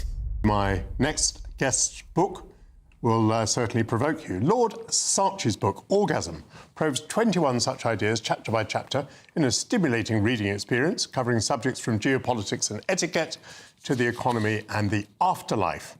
Maurice Sarchi argues that rigorous thinking can create a blissful mental experience. Well, the title is Orgasm, and I try to investigate the question of whether it's possible for there to be an orgasm of the mind which is equal in bliss to a physical orgasm. That's very interesting. And theoretically, the way that arises, I'll finish. Theoretically, the way that arises is by addressing conflicting ideas and then for there to be a revelation of true wisdom. That's the purpose of the book. And I think you can sum up British politics completely in 2 sentences. You'll understand very well, Mike. Conservatives are efficient but cruel. Labour is caring but incompetent. So you can see there that if you have a situation in which the Conservative Party turns out to be, in people's opinion, inefficient and cruel, well, then you're likely to have a very bad election result, which is exactly what we just did. And why? So you have quite a lot to say to Kemi Badenoch. I mean, the first thing you would say to her would be, read my book, please, I suppose. Well, that's absolutely the first thing. It's a perfect Christmas present for her to give, as I was saying. So that's number one. So after she's done that, well, then her level of wisdom, which I'm sure is already very high, will be greatly increased, and she'll be able to address the complex, provocative, controversial issues aired in this book. GB News, the People's Channel. This is Britain's Newsroom, where your voice matters. It's just astonishing. With expert analysis and honest opinion, we don't just keep you informed. We bring you unique perspectives you won't see anywhere else. Can't argue with any of that. When the news happens, it happens here. On Britain's Newsroom, weekdays from 9:30 a.m. Only on GB News. If you want your news to be straight talking... This is a nightmare for the Conservatives again. Down to earth. It's not just Nottingham where this is happening, is it? And most importantly, honest. Hard-working, middle-class taxpayers, they'll get their book thrown at them. Then catch me, Martin Daubney, Monday to Friday, 3 till 6 p.m. on GB News, Britain's news channel. Join me, Nana Akwe, for an informative, interactive news programme with a difference. It's fun. No, he didn't say that, Dave. I'm so surprised. I think there's an element of truth to that. Join me from 3 p.m. every weekend, only on GB News, Britain's news channel.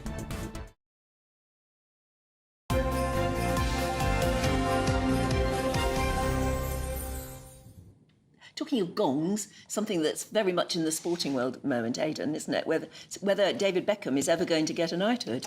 Yeah, I know. Look, there have been reports today in the Daily Mirror saying that he will miss out again this year. And I think the problem is that I think most of us would conclude that he probably does deserve Oh, knighthood. yes. Yeah, definitely. For all that Everything he's done. He's transcended his sport. He's Yes. always been a good ambassador. He's gone for over and football. above, hasn't he? He has. He's been a good ambassador for this country as well. But I just think that maybe, I think it was 10 years ago, he made the outburst, didn't he, against Catherine Jenkins, and he just came across as a little bit desperate. Yeah, he had a go at the honour system. He did. He did. And I think do you think there's a bit of payback for him? No, I don't think it I works don't think like it's that. from the king or anything like that. I think there may be certain people, suits, inside the committee, whatever it is, who might hold a grudge. I don't know. If someone attacks it, I mean, I think you'd have to give them some kind of punishment for that, wouldn't you? I don't know. If you just give them a knighthood, and the reward is that as the reward for. Well, there is an honours committee, and it won't be the same people on it now who were on it 10 years ago. No, I guess not. But I do think overall he does deserve one. But Gareth Southgate is apparently going to be. We covered the story. That's right. There's been a sort of leak that Gareth Southgate will be in the New Year's honours, yes. And David won't. But his time will come. Yes, I think it will. Oh, it should do. And I think Gareth Southgate deserves one as well. Yeah, 2 finals for England, and considering where they were back in 2016, I think that... I mean, he also said last week, didn't he might consider a life away from football. Could you see him in politics, do you reckon? No. No. No. It's too nice. He'd make a good wet Tory, wouldn't he? Oh, don't stop. I'm not a huge fan of sports people getting a load of honours. Just for I'm not, but someone like Beckham, who has, say, gone above and beyond, he's been a real ambassador. Then I think I'd certainly support that, and I'd certainly support Gareth Southgate for where he took the country. But I think Beckham for overcoming adversity as well, because he was public enemy #1 after the '98 World Cup, wasn't he? And he kind of rebuilt his image just through pure bloody-minded determination. Rafe Hales-Manku was saying there about the honour system, it's also to inspire others. Yes. And I mean, David Beckham has to be inspirational, doesn't he? Just his hairstyles alone. Well, exactly. Hatter has been saying Beckham, sorry, not for me. Oh. But do they expand on that? No, that's it. But I think he should have one. But anyway, there you go. What's Pep Guardiola been doing? Well, this all started last Sunday, right? So they lost at Manchester City lost at Anfield in a big game, which wasn't quite a top of the table clash because City haven't been in great form. But at the end of the match, these Liverpool fans rather cheekily said, "You're getting sacked in the morning," which is quite incredulous because he's won so many trophies. But they had extended their run without a win to 7 matches. So he responds to the Liverpool crowd, the Anfield crowd, by holding up 6 fingers, as in to represent the 6 Premier League titles that he won. And normally in football, that's seen to be, for some reason, it seems to be a sign of desperation. That's what you do when you're really up against it and you've got nothing else to say. You count the number of trophies. And he said in his press conference that, well, someone said to him, well, the last person to do that was Jose Mourinho, when he said, have some respect, I've won 3 Premier League titles. Now, they're old rivals going back to their days in Spain, and Pep Guardiola says, well, I won 6 and he won 3, so I should have even more respect. Jose Mourinho has put his head up from somewhere this week and said, well, I won mine fairly, I won mine clearly. I've not had 150 charges levelled against me. It's actually only 115. He's found another extra 35 from somewhere. But Guardiola said, well, no, this is what Mourinho said. He said, I want to win, but I want to win cleanly and fairly. If I can't win cleanly, I'd rather lose. And Guardiola responded by saying, I was joking, but he's another one on the huge list who want my team to play in League One or the Conference. I would say to Jose the same, we are innocent until proven guilty. So it's a reignition of an old feud. But so those two are always at each other's throat. In fact, they were pretty much came to blows on the pitch about 10, 12 years ago. But Manchester City in action today at Crystal Palace at 3 o'clock. And I think they're 7 points behind, or 9 points behind Liverpool at the moment. Who else is in action today? We've got Manchester City in action at 5:30 against Nottingham Forest. I would think United should win that. Nottingham Forest have had a good season so far, but they weren't particularly impressive 2 weeks ago when I saw them at Arsenal, and they also lost 3-0 at Manchester City, which is quite difficult to do these days. Everyone seems to be taking points off Manchester City. And Everton-Liverpool, the big game today, 12:30, the last Merseyside derby to be played at that wonderful stadium known as the Old Lady. The Goodison Park. It was built 132 years ago. It's in its last season. It's a bit out of date. They can't make the match day revenue on it. It was built by Archibald Leach, a famous stadium designer. He was famous for the crisscross design, which is still in evidence. I think it's only Glasgow Rangers in Scotland have that framework or that detail on their design. So it'll be quite an emotional occasion, I think, at 12:30. That's their first game of today. And I should mention a couple of race meetings are off today because of the... Of course, the weather. The weather, yeah. The Beecher Chase at Aintree, the whole programme is off today up in Merseyside. That's kind of a forerunner of the Grand National, and at Chepstow as well. High winds, but nothing's bitten the dust in the Premier League just yet. But still time yet, because some of the games kick off a bit later. But we'll keep across that. Yeah. No, we're going to watch that very carefully, actually. All right, Aidan, we've got to leave it there. But thank you very much indeed. We'll see you a little bit later on. We've got the papers heading your way in just a moment, so don't go anywhere.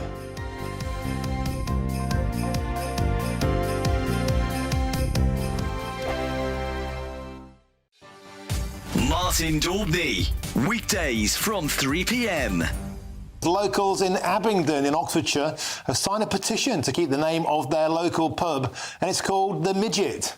Now, this comes after a university lecturer led an 11-month campaign to change the name of the pub, and the owners, Green King, have caved in. But locals are fighting back, and GB News spoke to one resident, Leanne Thompson, for her thoughts earlier today.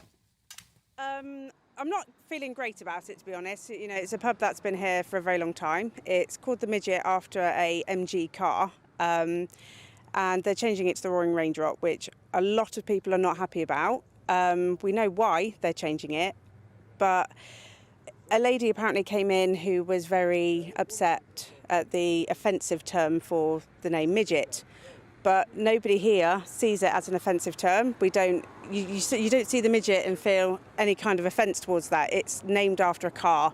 If she was to actually come, she might actually know more about it, but apparently she's not even been into the pub. She's just heard about it and broadcasted on social media that she wanted the name changed because it's offensive, which as locals don't feel that way. It's the midget. It will always be the midget. And if you look, it's even still on Midget Close. So I don't know if they're going to change it to the Roaring Range Rock Close. Do you know, you should walk into the Midget now and go, do you serve shorts? And just keep going on the joke. It's named after a car, the MG Midget, that was manufactured in the town of Abingdon for a while. The car was released in 1961. The boozer was built in 1974, giving huge pride to the area. It wasn't named after midgets, you know, the Snow White and the 7 vertically challenged individuals variety. It's named after a car. GB News, the People's Channel.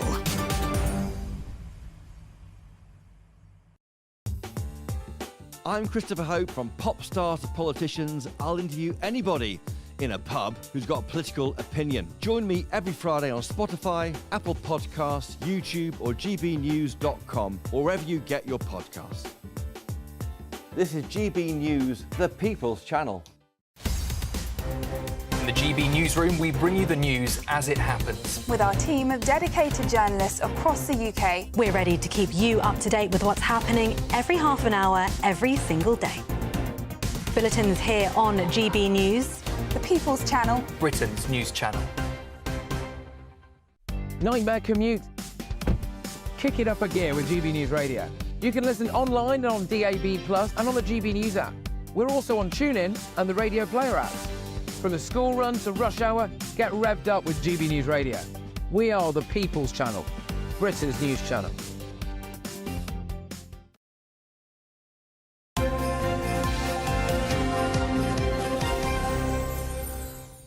All right, let's go through the papers for you this morning at 7:45 with Emma Wolfe and Andy Jones. Morning, you two. Let's talk about defence spending in the Mail, Andy. If we want to boost it, we've got to cut something else, says Rachel Reeves. Yeah, so Daily Mail are running this big campaign, absolutely understandably at the moment, with war basically happening everywhere, that we need to boost our defence spending. And Rachel Reeves has said that we can't boost UK defence spending without making other cuts. We've spent, I think she's added about £3 billion to defence. She found £2.3 billion to give to Ukraine, which we took from frozen Russian assets. It wasn't necessarily our money in the first place. But there's this position where the world is a very scary place at the moment, and we need to boost defence. But Rachel Reeves is saying that we need to cut other things first. How about 22 billion in carbon capture? Well, 22 billion in carbon capture, as we were talking earlier. Rachel Reeves signed off, pay rises for train drivers. We've now got the most expensive train drivers in Europe, but well-paid train drivers in Europe. But we're in a position where, we can't buy defence. Well, our army's the smallest it's been however long. Our navy's the smallest it's been in however long. Mm-hmm. And yet it's been like, well, no offence to train drivers, soldiers' defence, more important at the moment. Yeah. It does. It seems to be very, very random, the things that they can find money for and the things that they can't find money for. And then the cuts that are so small and make a huge difference, like imposing inheritance tax on farmers, like cutting the winter fuel allowance. Small little bits where they're nibbling around the edges and really, really, you know, affecting people's daily lives. And yet these vast sums, as you say, billions going to Ukraine, billions on things like foreign aid. You know, yes, a lot of people are getting in touch today saying, why do we give so much foreign aid when we need to look after our own? When you know, it does start at home. It's not that we shouldn't be giving abroad, and that, of course, that has an impact on how the UK is as well. But many, many people, I think, feel that the decisions of the Treasury and the decisions of this government actually are, you know, not really comprehensible, not very I mean, going back and mentioning farmers, I mean, the exact sum of money that we'll be saving from the inheritance, the farmers thing that they were processing about the other day, a larger sum than we're saving there, we're giving to farmers in Africa to boost farming there. And I think, well, this is absurd need for our politicians who like playing the international diplomat. They like going abroad saying, oh, we're giving you all of this money, isn't it fabulous? It's not them that's paying for it. It's us that's paying for it. I'm absolutely fine with supporting the world, but needs must at home. We're talking about raising energy bills. We're talking about building nuclear power stations. We're talking about looking after our pensioners. Looking after our pension. We're cutting the winter fuel allowance. You know, all the savings that they've made, this government so far, Rachel Reeves, winter fuel, taxes on farmers, imposing VAT on private schools, which again doesn't necessarily economically is kind of illiterate. The children that are going to leave those private schools are then going to have to be educated in the state system, which, by the way, is already struggling. It's part of their very old agenda. Of course it is. Of course it is. And they've come in with this agenda, and it's frightening to see it just being bulldozed through. 48 million to India. Yeah. Broken Shadows just messaged in. I know we do give a lot to India. We do. And they have their own space programme. Oh, But should we move on to talk about Greg Wallace? Because there's yet more coming to light. There is, and a lot of people felt that, you know, it wasn't the end of the story when these allegations first came out sort of a week or so ago. But friends of the presenter, TV presenter Greg Wallace, are now saying well, it may be that he has an undiagnosed neurodiversity condition such as autism. He may be on the autistic spectrum. It's suggested in the... So they don't know. They're not saying he has this and this is... They're suggesting, and in the Telegraph they're suggesting that this may be a line that he will use with his lawyers with his agent. Being allegedly. Well, it's about inappropriate behaviour and not knowing, and I'm not defending either way, I'm not defending either side, but that autism, it may be that he doesn't realise how he comes across. The symptoms of autism, they're saying, seem to fit the characteristics of his inappropriate behaviour. There are a lot of people watching who have autistic children or who are autistic themselves who feel very insulted that this is a sort of description of their condition. I think so. They'll feel insulted, they'll feel angry that possibly, if this is true, that possibly autism is going to be used as an explanation or as an excuse for what they consider to be deeply inappropriate behaviour. Well, meanwhile, the Daily Mail have released an interview with Greg's second wife. Now, I mean, she died a number of years ago. It's an interview from, I think, 2007 or something like this, she that died, they've never published. She died in 2017, and it's quite a disturbing interview. She talks about years of constant infidelity, late-night visits to sex workers. These are alleged, obviously, Greg Wallace might have his own opinion. Of course, of course. Yeah, this is what she talks about in the interview.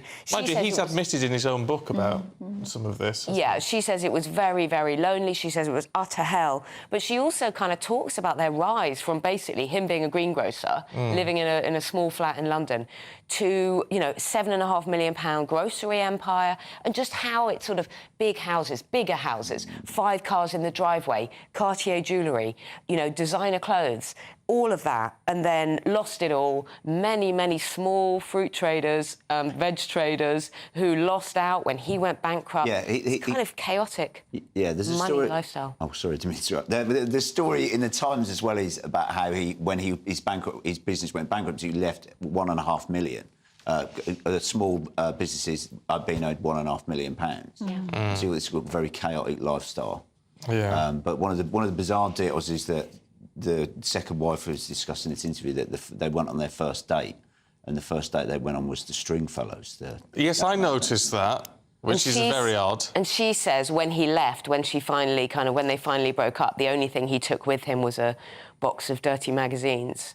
You know, it doesn't paint a pretty picture of that marriage, and he's now, I think, on his fourth marriage. Yeah. Yeah, so there's obviously been quite an eventful few decades for this man. Yeah, just want to point out that lawyers representing Mr Wallace have said in a statement the suggestion that Greg Wallace, who's presented the popular BBC One cooking show alongside John Turode since 2005, engages in behaviour of a sexual harassing nature is entirely false. Right, shall we talk about something lighter and maybe Christmassy, Emma? That traditionally you either love them or loathe them, Brussels sprouts, but they have named the UK's sprout-hating capital. Well, this is shocking. Who could hate Brussels sprouts? I absolutely love Brussels sprouts. But yes, they do divide the nation. They're very, very Marmite. People who can't stand them really can't stand them. Oh, look, some Brussels sprouts on the screen. They're nice raw, actually. They are lovely raw. Yeah, they're lovely. I haven't tried them raw, but I do love them. About 6% of the UK hate sprouts, but there's a real kind of regional difference. In Stoke-on-Trent, it's 16% of people who cannot stand them, but that still leaves quite a lot. Who do? Who like them. 14% in Manchester hate them, 10% of Scotland, but 750 million sprouts are sold every year. Yeah, and there's often a shortage, isn't there? Yeah. You have to get your sprouts in early. You have to get your sprouts in early. You a sprout man? I like sprouts, yeah. I won't be buying them because I don't do wild Christmas shopping. But yeah, I like sprouts. They're quite good in curries as well. Ooh, yeah. They're nice roasted. Roasted with a bit of, Don't you think the reason chestnuts and we things? Brits have traditionally not liked them, or certainly the children don't, or whatever, is because we didn't know how to cook them. Because we didn't cook them properly. We used to boil them to death, and then the whole house stank of boiled Brussels They sprouts, do leave quite a pungent smell, I have to say. Even if you like sprouts, I don't like the after smell of sprout. Is that what you call it? Shouldn't have said that. Because that's... Anyway, Emma, you won't be back. That's it now. Right, thank you both. We will see you both a little bit later on. Let's get the weather now with Alex Deakin. Here he is.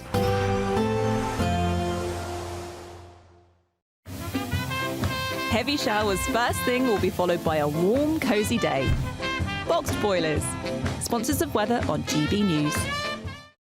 Time for your latest weather update from the Met Office here on GB News. As storm Darragh batters into parts of the UK, we have a number of Met Office warnings in place, including a red warning across parts of Wales and southwest England, where gusts of wind could reach 80, perhaps in exposed areas 90 miles an hour. Those kind of winds are dangerous, potentially very damaging. We have a broader amber area covering Northern Ireland, southwest Scotland, other parts of Western England and Wales, and many areas are covered by yellow weather warnings for a combination of wind, rain and snow across the hills of Scotland. The heavy rain potentially causing problems across southern parts of Wales, where we also have an amber warning for that rainfall after recent flooding. Further rain here may cause more issues. It's a wet and windy day for many, perhaps a bit brighter in Northern Ireland.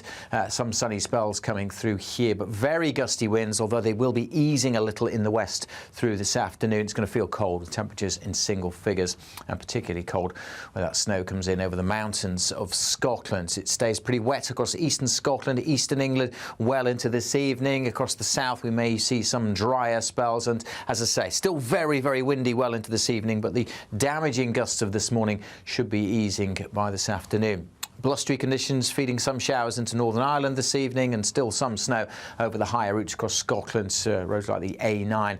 Not very pleasant at all, with strong winds and snow making for blizzards. Now, as we go through the night, we'll continue to see this storm system, the swirl here edging away, but still bringing in the winds from the north, packing in plenty of wet weather across eastern parts of England, down across the Midlands. Still a bit of hill snow over northern England too, but many western areas turning drier through the night. And overall, a much drier day for Wales and southwest England. Still windy, but as I say, not the damaging winds of today. And still, that wind will make it feel cold with temperatures in single figures. Please see the Met Office website for full details on all the warnings. Expect a warm front, moving from the kitchen right through to the rest of the house. Boxed Boilers, sponsors of weather on GB News. Imagine getting a call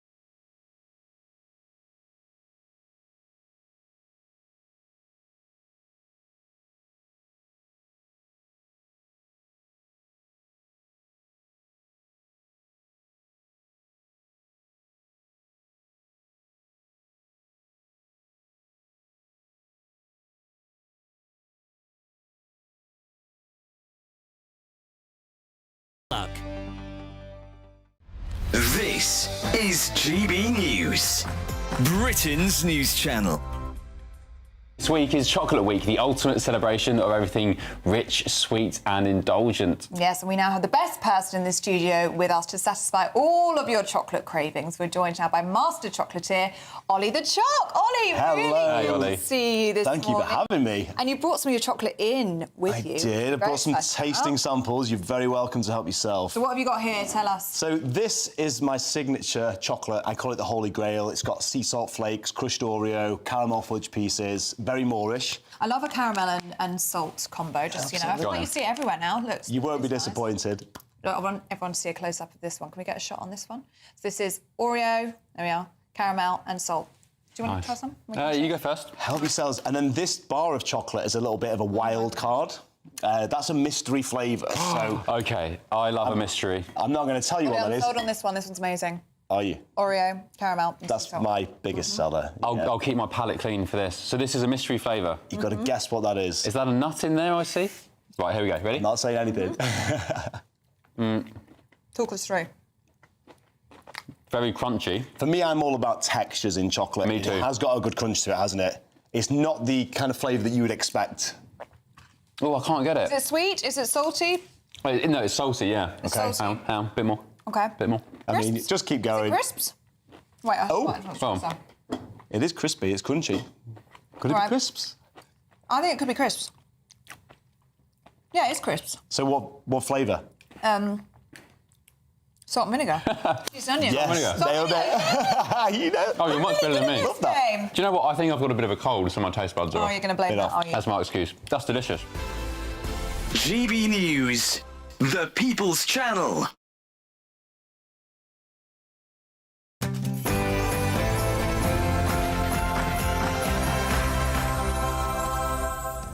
Good morning to you. A danger to life as Storm Darragh takes hold. 3 million people in Wales and southwest England are urged to stay indoors as 90-mile-an-hour winds batter parts of the country.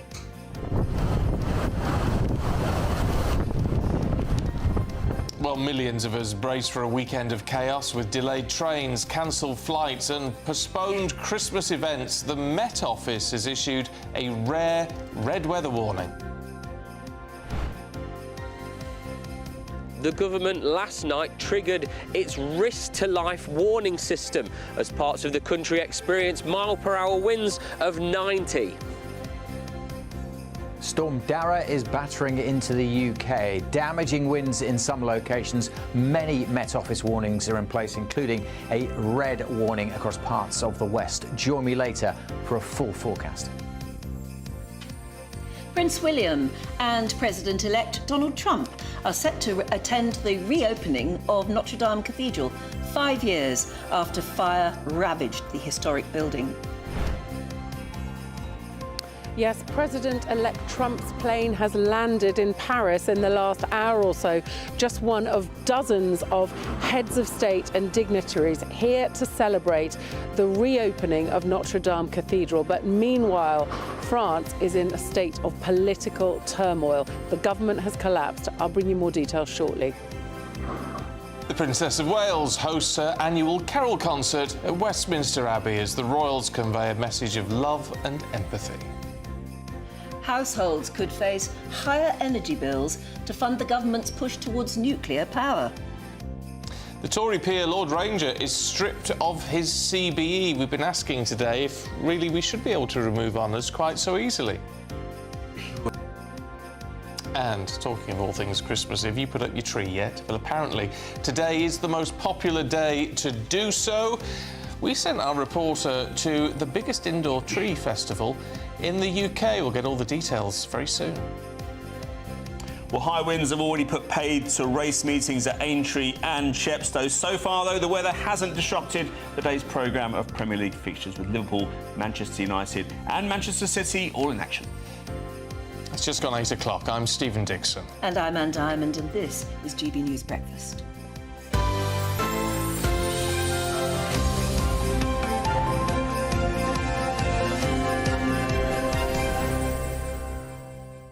I do like a Christmas tree festival.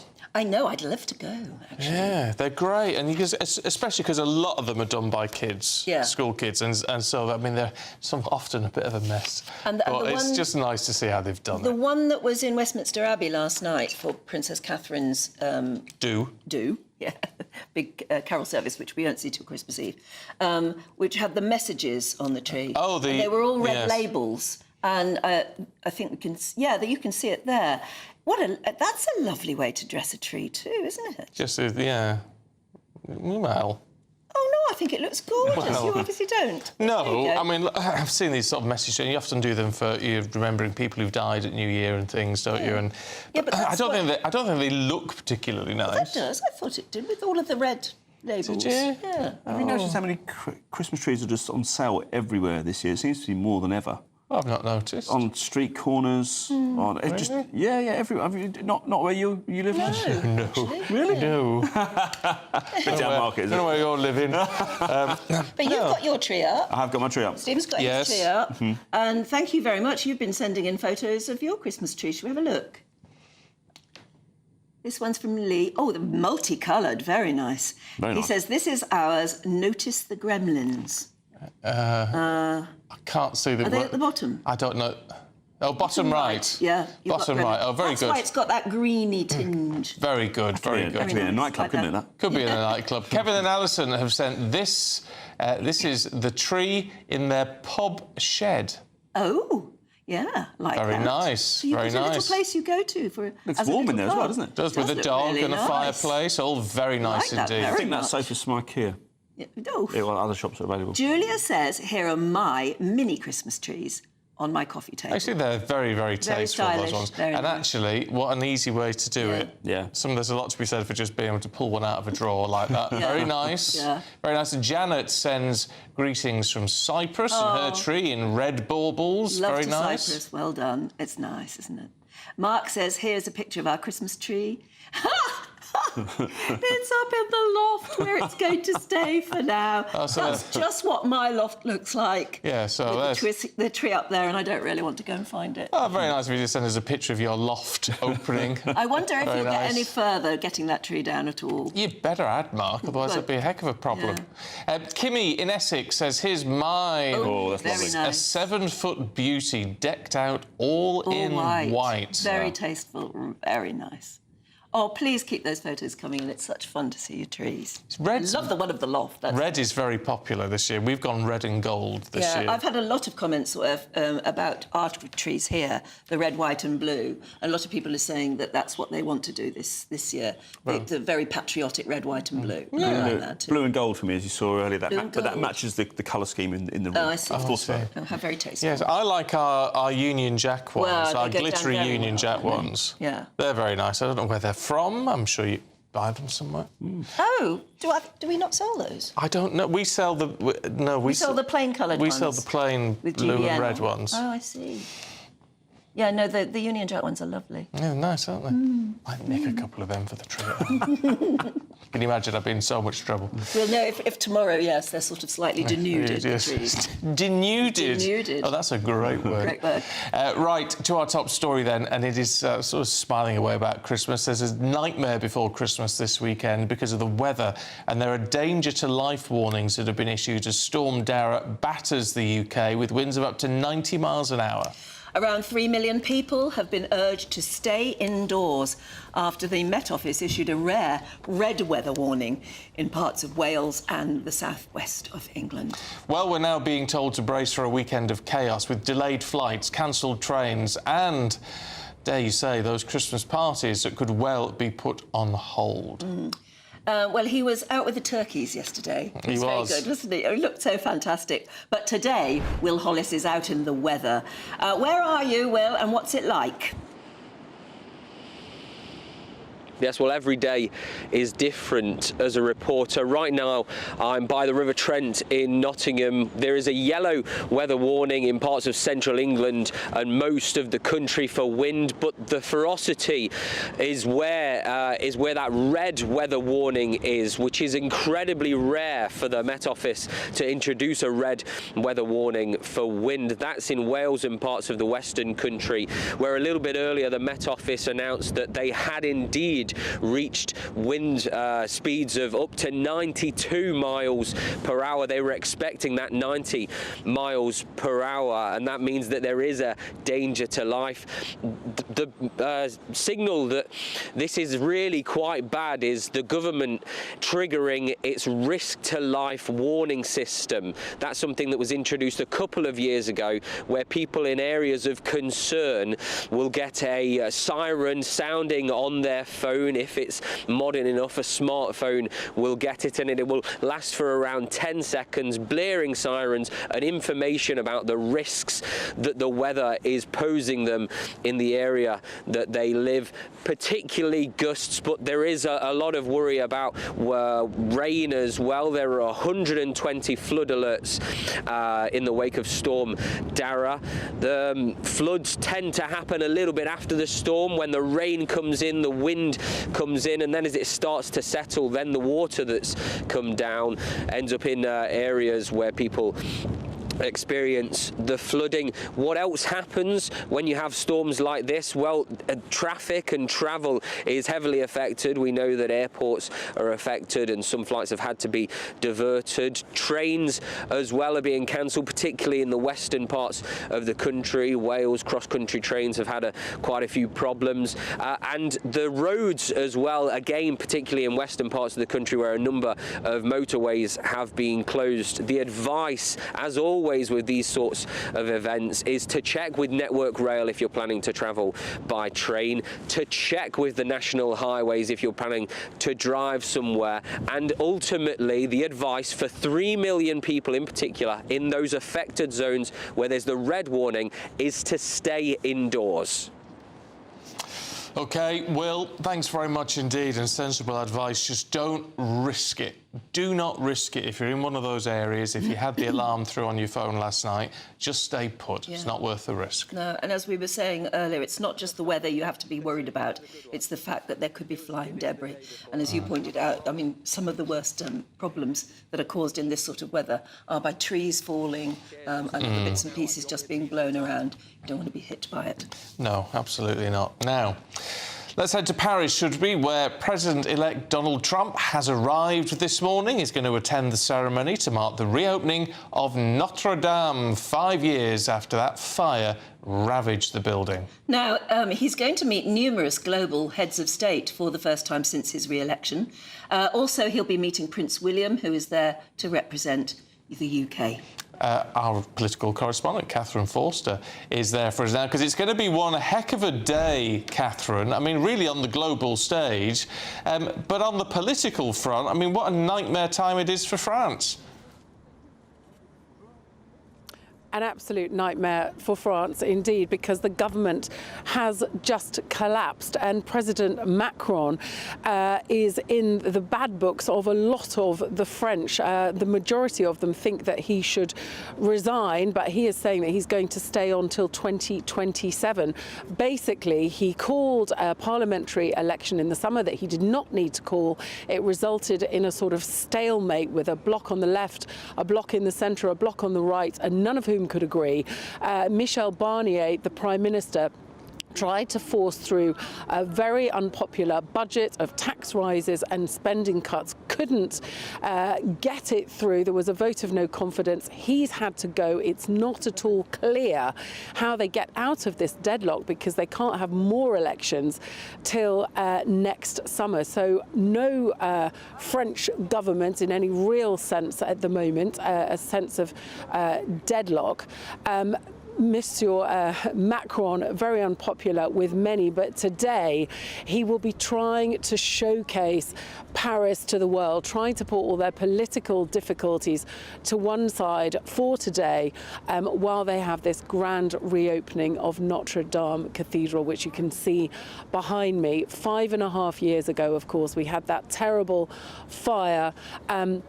It's a building that was built between the 12th and 14th centuries. The medieval roof burnt down, the spire collapsed. It's been rebuilt by 2,000 builders and crafts people.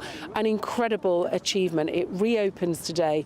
50 heads of state, Jill Biden representing the current president, but President-elect Trump has already landed in Paris. Prince William for Great Britain and many, many others will have a ceremonial opening of the huge doors by the Archbishop, and then a number of ceremonies over the weekend. The public will be able to go. The first public mass tomorrow night, I understand, already booked. In fact, public masses for the first week already booked, sold out in 20 minutes.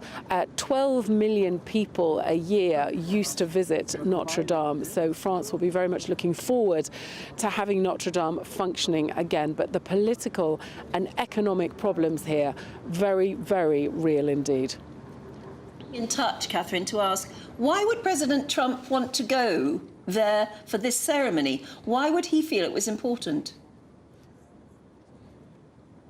Well, apparently he spoke on the phone to President Macron in the last few days, and President Macron issued him a personal invitation, and he said he would love to come. I guess he's got a bit of time on his hands at the moment. He's not actually president, and of course it will be a spectacular show, and Donald Trump will be the biggest beast among very many, because wherever Donald Trump goes, the news is all around him, isn't it? But also, when he was president last time, he and President Macron had a good relationship, a bit of a bromance. It did sour a little bit towards the end, but it will be very interesting to see with the next Trump presidency. There is, of course, a lot of nervousness in Europe because he said he will end the war in Ukraine in one day. It looks like Ukraine will have to do a deal with Putin that they do not like.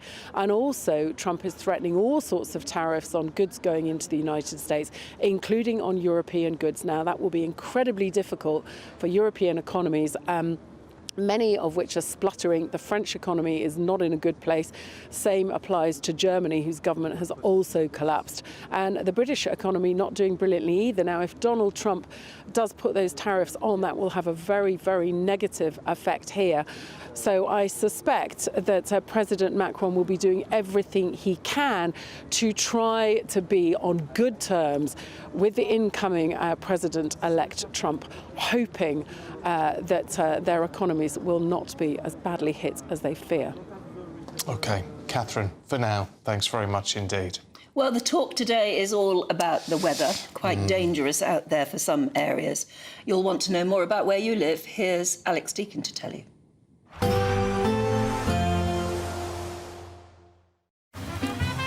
Despite the morning rain, it'll be a nice, warm, cosy day ahead. Boxed heat pumps, sponsors of weather on GB News. Time for your latest weather update from the Met Office here on GB News. As storm Darragh batters into parts of the UK, we have a number of Met Office warnings in place, including a red warning across parts of Wales and southwest England, where gusts of wind could reach 80, perhaps in exposed areas 90 miles an hour. Those kind of winds are dangerous, potentially very damaging. We have a broader amber area covering Northern Ireland, southwest Scotland, other parts of Western England and Wales, and many areas are covered by yellow weather warnings for a combination of wind, rain and snow across the hills of Scotland. The heavy rain potentially causing problems across southern parts of Wales, where we also have an amber warning for that rainfall after recent flooding. Further rain here may cause more issues. It's a wet and windy day for many, perhaps a bit brighter in Northern Ireland. Some sunny spells coming through here, but very gusty winds, although they will be easing a little in the west through this afternoon. It's going to feel cold with temperatures in single figures, and particularly cold where that snow comes in over the mountains of Scotland. It stays pretty wet across eastern Scotland, eastern England, well into this evening. Across the south we may see some drier spells, and as I say, still very, very windy well into this evening, but the damaging gusts of this morning should be easing by this afternoon. Blustery conditions feeding some showers into Northern Ireland this evening, and still some snow over the higher routes across Scotland. Roads like the A9 not very pleasant at all, with strong winds and snow making for blizzards. Now, as we go through the night, we'll continue to see this storm system, the swirl here edging away, but still bringing in the winds from the north, packing in plenty of wet weather across eastern parts of England, down across the Midlands. Still a bit of hill snow over northern England too, but many western areas turning drier through the night. And overall, a much drier day for Wales and southwest England. Still windy, but as I say, not the damaging winds of today. And still, that wind will make it feel cold with temperatures in single figures. Please see the Met Office website for full details on all the warnings. There will be a light breeze in the morning, leading to a warm front. Boxed heat pumps, sponsors of weather on GB News. Now, how do you fancy spending 2025 with £50,000 in your bank account? It's a very nice offer. Someone's got to win it. It's available in tax-free cash. Here's how you could enter and try to make it yours. Imagine getting the call to tell you that you've won £50,000 in tax-free cash, our biggest cash prize of the year.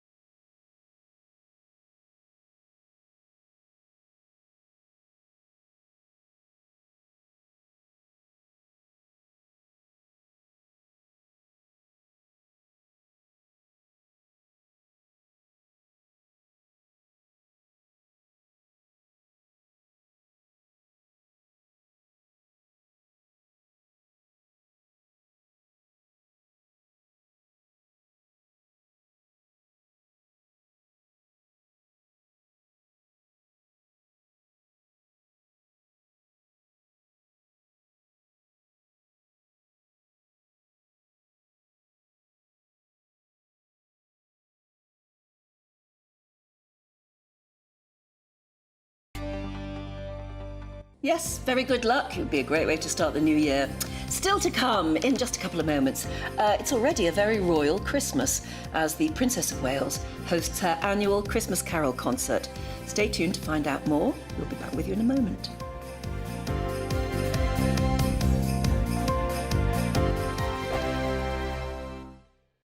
Mark Dolan tonight is your weekend dose of news, debate and entertainment.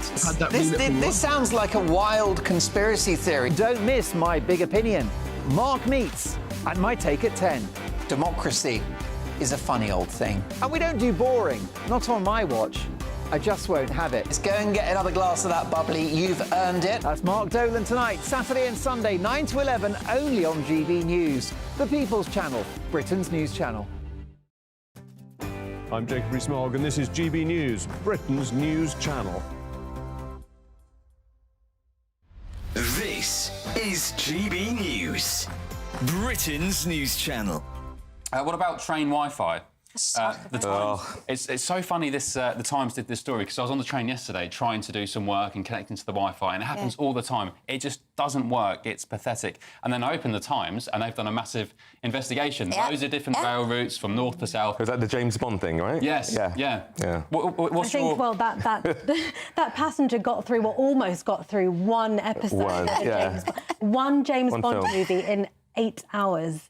But you know, it's interesting. We call it train Wi-Fi, but it isn't. It's just really a SIM card on a train, really. So if your own phone's not going to get signal, why would we assume that the train's going to have signal? It just doesn't work like that. Unless you're in Japan or South Korea, whose infrastructure is infinitely better than ours, you're just not going to get signal.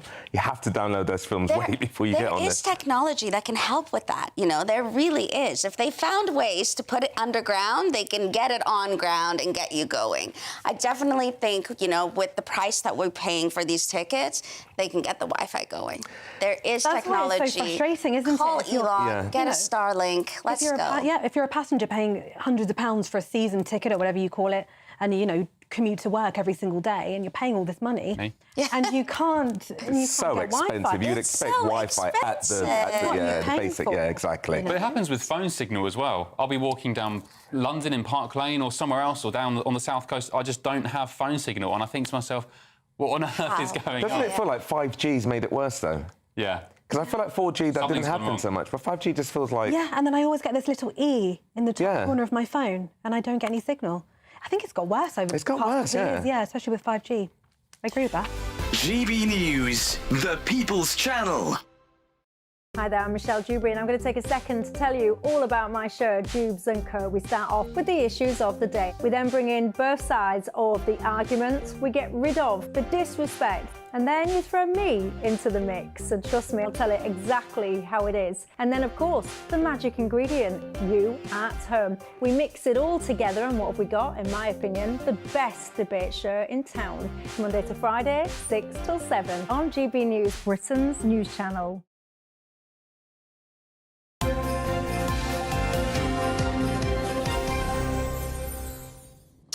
23 minutes past 8. It is. You can Would like to know. Thank you. I do love that to know. I always get the time wrong. Right now, You have done that an awful a lot recently. lately. I don't know. What's going on? It's age, I think. It's finally catching up with me. But we've got the clock nice and big for you to be able to Big see. bit over there, I know. It's terrible. I do need to go to the opticians, actually, as well. Oh, well, there you are. There's the excuse. There you go. Stick to it. Everything's so expensive. Now, today is the most popular day to put up your Christmas tree in the UK, according to a survey. A third of households are marking the start of the festive season by buying and decorating their tree in the first weekend of December. So, this weekend as well, one of the UK's biggest indoor Christmas tree festivals is being held at the beautiful Beverley Minster. Anna Riley takes up the story for us. Deck the halls. Christmas has come to Beverley Minster. It's hosting one of Britain's biggest Christmas tree festivals. There's over 150 trimmed fir trees on display at the medieval church. They're all just with 100 white lights on. So there's a sort of a calmness about it. There's no flashing lights, there's no coloured lights. But then people start to witness what's happening. And one of the most important things to me is when someone says to me at the end of it, do you know what? I wasn't looking forward to Christmas, but now you've given me hope. That's what it's about. From sunflowers to snowflakes and alpacas to angels, each tree has its own unique theme, designed and decorated by the community in Beverley and beyond. Charities, schools, businesses and local groups are all part of the event. We represent Beverley Westwood Parkrun here in Beverley. So we've got volunteers and participants on the tree. When you've done 10, 25, 50 park runs, you can get a milestone T-shirt. So we've got milestone T-shirts on the tree. We've got some of the little rules about dogs, one owner, each on a short lead, children, some of the signs that people will see out on the course. So it just encapsulates everything. We've done it for quite a few years now, and with a different theme every year, or tried to, and it's a great thing to be part of. We try to help people locally, raise money for good causes. Pygmy goats also made a guest appearance. They're part of Therapony and Ascend, who have a Christmas tree on display. The charity provides animal interactions for children and adults with special needs. So we've got our 3 pygmy goats. They're 10 months old. This one is Harry, this one is Kobe, and this one is Darwin. So they're mad. They're mad, but they bring so much joy, and you can just see people just smile whenever they see them, and that's the whole idea of what we do. It's just to bring that extra something into people's lives. The festival promises a magical experience under the Minster's soaring roof, with visitors in for a tremendous festive treat. Anna Riley, GB News. I'm sorry, Anna, that was inexcusable. No, it's terrible. Terrible, Anna, sorry. Beverley Minster, though, what a beautiful place. And that Christmas tree festival runs until 5 p.m. tomorrow, when the town will also be hosting its Festival of Christmas. You can really feel it creeping on there. Christmas, yes, you can. Now, as usual, we have a poll of the day for you today. So we're asking, are you putting your Christmas tree up right now, today? We'll be bringing you the live results of that poll throughout the day, so make sure you stay tuned. Final result in Nana Akwia's show a bit later on. And obviously, you know how to take part. The very latest, you can go to gbnews.com/poll. But we still want to see more pictures, please, of your Christmas trees if you've already got them up. And the way to do that is to send them to gbviews@gbnews.com, because that's the only way we can take in pictures at the moment. Yes. Now, also, Sean has been in touch, asking us too what your favourite movie to watch at Christmas is. Sean says his is A Wonderful Life, James Stewart, classic. Yeah, classic. It's quite a long movie, but it's lovely. I had a look yesterday at Oh, it's gone from my mind. The Richard Curtis film with everybody in it. Oh. And Hugh Grant playing the Prime Minister. Love Actually. Love Actually. Which does put you in the Christmas mood, there's no doubt about it. I've never seen it. Oh, you've got to see it. It's very... Everybody's in it. Right. It's so good. Oh. See, we don't watch a lot of telly. Feel good. We don't watch... Bizarrely, we do not watch a lot of telly at Christmas. We're also just chit-chatting. Yeah, no, that's good. So that's good. For the moment in the warm-up, you can just settle down to what... You must watch Love Actually, it's brilliant. The Holiday. The Holiday, I love. Is a good one. Yeah, yeah. In fact, they're both very similar. Got similar people in too. Oh, have they? Oh, yeah. But they're just lovely. Yeah, actually, have you got any ideas for Christmas... Yeah, feel-good Christmas movies in the run-up to Christmas Day. I totally agree with you. On the day, it's nice to talk. Yes. And eat. And then watch The King. Oh, yes, that's right. Now, do you stand up for the King? For the King's speech, the Queen's speech? I have done in the past. David Beckham, I read this today, so it must be true, it's in the Mail. He has always, because he comes from a family of, they're very staunch royalists, and his parents were, and his grandparents. And when the Queen used to come on to do her address, and certainly when the King does now, they stand up for it. I think that's quite nice, that's actually. rather nice. If you're able to stand, very nice too. Now, of course, it's all about Christmas Day, and we're counting down to Christmas Day and hearing from church ministers from right across the country with a special Advent message for you. Here's Day 7. The GB News Advent Calendar, Day 7. I'm Reverend Mike Milmine, and a very warm welcome to St Leonard's Church in Denton, where I'm priest in charge. The great bishop theologian St Augustine once asked himself what the most important virtue was in the Christian life. His answer? The first is humility. The second is humility. And the third, yes, you guessed it, is humility. Humility is not weakness. Humility is not becoming a doormat for others. Humility is the strength to willingly stoop. It's the strength to willingly say no to myself in order to lift others up. Humility, therefore, is a virtue that is right at the heart of the Christmas story. Perhaps over the season you'll sing along with me, He came down to earth from heaven, who is God and Lord of all, and His shelter was a stable, and His cradle was a stall. Do you see what that means? The eternal God, who is high over all, stoops to the lowest place in order to lift us to the heights of heaven. To follow the Christ of Christmas means to willingly take the lower place for the sake of those we love. Oh, they're so good. They're so good, those. I love an Advent calendar, and so that's a very novel way of doing it. It's really nice. Anyway, if you want to see any of our previous Advent messages, then you certainly can. You just go to gbnews.com/Advent.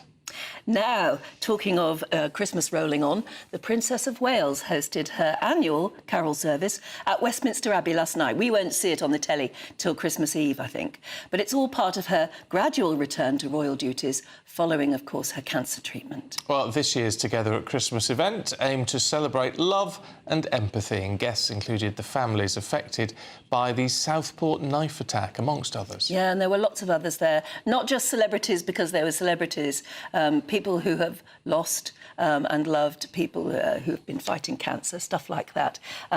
There were some amazing people there, all with amazing stories to tell, actually. Let's now be joined by royal commentator Richard Fitzwilliams. A very good morning to you, Richard. Wasn't it lovely to see the family, the Wales family, out together last night? Oh, it was truly inspiring. I think very few public figures, speaking for myself anyway, throughout the world who deserve a great deal of I feel a great deal of admiration for. But William and Catherine are, I think, very well unique, the way they've handled the traumas of the last year. And looking at the images in today's papers, I mean, these are images of beauty, and they're so inspiring. And what Catherine has done, and this is the fourth year, of course, that she's arranged this concert, she's organised it. We knew she'd be attending because there were reports of quite an early meeting in a year where she's had to balance things with such care, and it was beautiful to see them all. It's also so inspiring the way they've managed the guest list, not only in Westminster Abbey, but of course there are 15 other concerts throughout the land. And it's such a very, very special time of year. Hope, kindness, and above all in her message, which she sent to all the guests, love, which she's had a great deal during a year that, as William has described it, as brutal. Yeah, well, it's been a dreadful year for the royal family, hasn't it? I don't know, as we're watching pictures on the TV, Richard, of Catherine meeting a lot of the celebrities involved in this, it is nice that actually it's not really about them. They're there to add a bit of glitz and glamour, but actually it's about everybody else who's invited to attend, isn't it?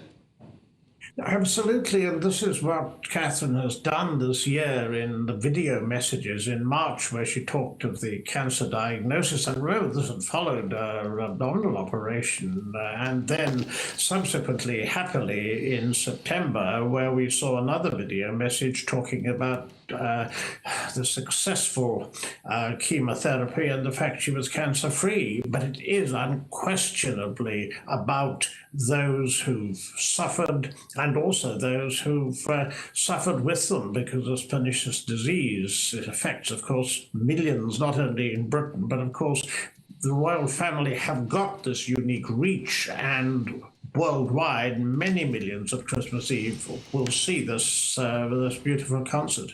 No, absolutely. Richard, good to see you.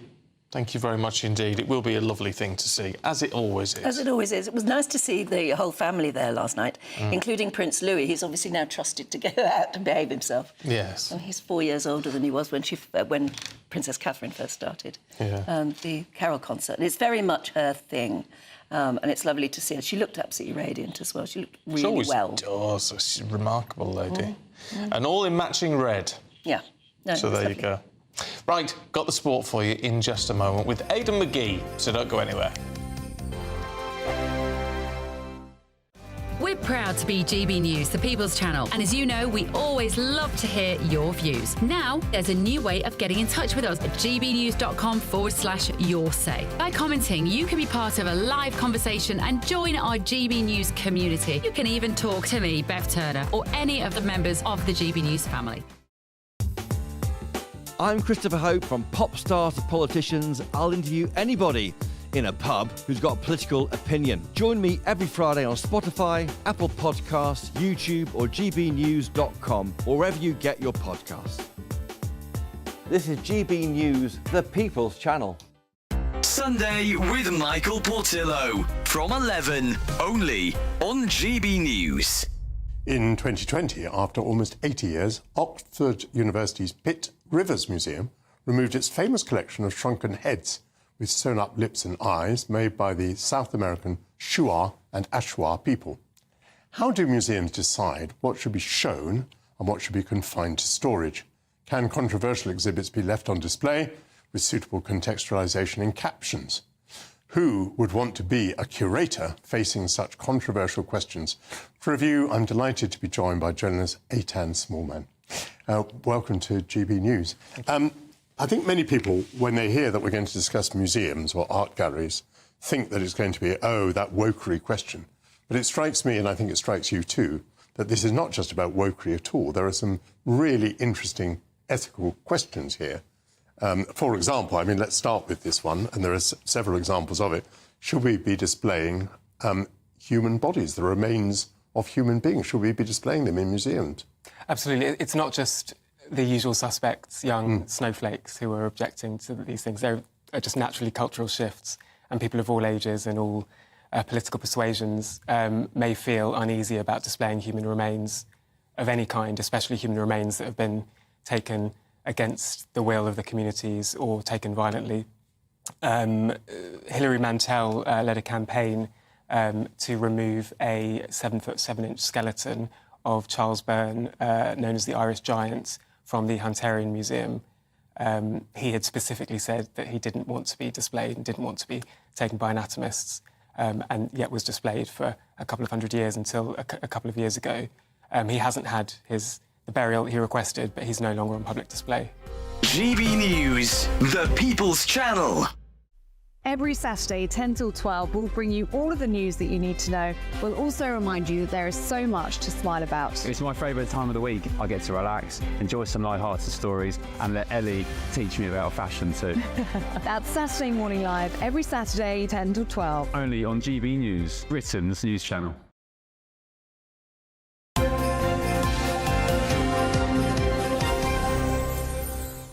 8:38, Aidan McGee's got some breaking sports news for us this morning. Yeah, indeed. Having said just a few minutes ago that none of the fixtures in any of the 4 divisions have been affected by adverse weather, Everton have just put a tweet out. This is the big game of the day, 12:30, the last Merseyside derby at Goodison Park. It's going to be postponed because Everton have put out a tweet 3 minutes ago saying today's Merseyside derby at Goodison Park has been postponed due to adverse weather conditions. Full details to follow. I'm not sure what else is going to follow that. But the main thing is that it's I'm not surprised they're on the coastline that's being battered pretty badly at the moment. Yes, they are. It's just they said last night that it looked like it was going to go ahead. We're 4 hours away from kick-off now. Look, we had postponements quite close to kick-off before. It's not a new thing, but I'm just quite surprised that it went. But nonetheless, that's the breaking news. So that's it's going to be postponed, and we'll have it to look forward to after Christmas. I would have thought. Oh well, Goodison Park maybe gets to live another day then. Yeah, exactly. Well, it doesn't get put out to graze until the end of the season. But this is the last time Liverpool will play there. But I think it'll probably be rearranged for January. Most fans to that game would not have set off yet, would they? No, I don't think so. Most of the supporters there would be local. I mean, obviously they're both quite international clubs, so fans can come from anywhere in theory. But yeah, I guess it's no great surprise given that. I mean, I was coming in through London this morning. I was dodging rubbish sacks and plastic. Flying foxes. Yeah, even plastic recycling tubs. One guy slowed down in front of me. I'm thinking, what are you doing? And I realised when I went round him, he'd been confronted by a load of rubbish. Yeah, it's terrible. Well, it's not lit up or illuminated or anything, is it? It's difficult. No, very well. Look, grim. So if you're in the Liverpool area, you get the impression that you should probably just stay indoors as well today. Don't go out anywhere. So we need to. I mean, you said in the break just then, will others be affected as well? Well, I think. You have to say that looking at the games at Aston Villa, which is obviously Birmingham, there's 2 matches in London, Brentford and Crystal Palace at 3 o'clock. Manchester United, I would have thought, would be at risk at 5:30. It's only 34 miles away from Liverpool. So we'll just wait and keep our ears to the ground and find out, because that's a decision has to be made early because it's a 12:30 kick-off and they've got a bit more time to. There'll be inspections, I would have thought, but it's about the safety around the grounds. Oh yes, and the safety of the supporters getting there. That's right. Yeah. Exactly. Can we have a look at the cricket? Because aren't we doing well? Oh, we are indeed. I mean, look, this is the risk reward of baseball, because if you Here we go. We praise it when it goes well, but all the time it goes pear-shaped. That's the essence of sport. But goodness me, I mean, England are so dominant. I mean, Jacob Bethell in his second England cap, 21 years old. He rattled in 96, just 4 short of the century there. Brilliant contributions as well from Ben Duckett, 92. Joe Root, the former captain, 73, and Harry Brook, who looks like being a generational talent for the next 10 years or so, weighing in with 55, added to the 143 added in the first innings. So England in huge command. Gus Atkinson took a hat-trick of wickets as well, so that helped England on their way prior to that. And just to give you some context, England have not won a test in New Zealand since 2008. So they don't travel particularly well at the best of times to go down all the way to New Zealand and pull off a result like that. It's going to take a record run chase for New Zealand to get it back. So while we don't want to speak too soon, it looks highly likely that England will go on and close out the victory. That would be good news. It would, yeah. Never say never, but fingers crossed. Someone to have a word with Jacob Bethell. He seems to have awful hair. Who, sorry? Jacob Bethell. Yeah, is he still dyeing it blonde? Yeah, well then, but Kevin Peterson made a name for himself by having bad hair, didn't he? Yeah, well, he did, yeah. And that was the sort of rebirth of English cricket in about 2005. I was going to say, a lot of sportsmen have bad hair, don't they? Yeah. I've seen lots of things on YouTube at the minute of people, kids actually, having their hair dyed grey. What, when you say kids, how old? Sort of... Like, early teens. I remember that was a thing back in the late 80s. I said, why would you want to dye your hair grey? It goes grey on its own soon enough. True. Mine's holding up all right. Yeah, right. Yeah. It's just where Jack Frost visited my head. Yeah. Yeah, there might be a little special magic going on there, Aidan. All right, thank you very much indeed. Good to see you. We've got the what have we got? The papers. Papers coming up, yeah, in just a couple of moments.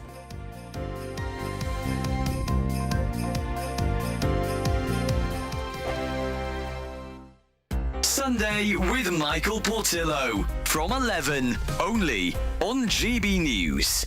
My next guest knew George Carman rather intimately. Indeed, he immediately asked her for her hand in marriage when they first met. Karen Phillips knew Carman from 1986 and was a close friend until his death in 2001. Karen has used court transcripts and personal documents to construct her new book, Get Carman. There it is. And here you are. Karen, thank you very much indeed. So you knew him very well, and actually he began to write a little bit of an autobiography just in the weeks before his death. And from those pages, I was struck by the amount of uncertainty that there was about the man. This man who was so confident in court, who charmed juries so famously, but in some ways felt that he was an actor, in some ways felt that he was fighting back nerves and uncertainties. Is that true? I think he was quite worried about every case. It was much more that he was concerned for the client. He always wanted to do his best. He worked so hard to win a case, not really for his personal satisfaction, but because he didn't want to let people down.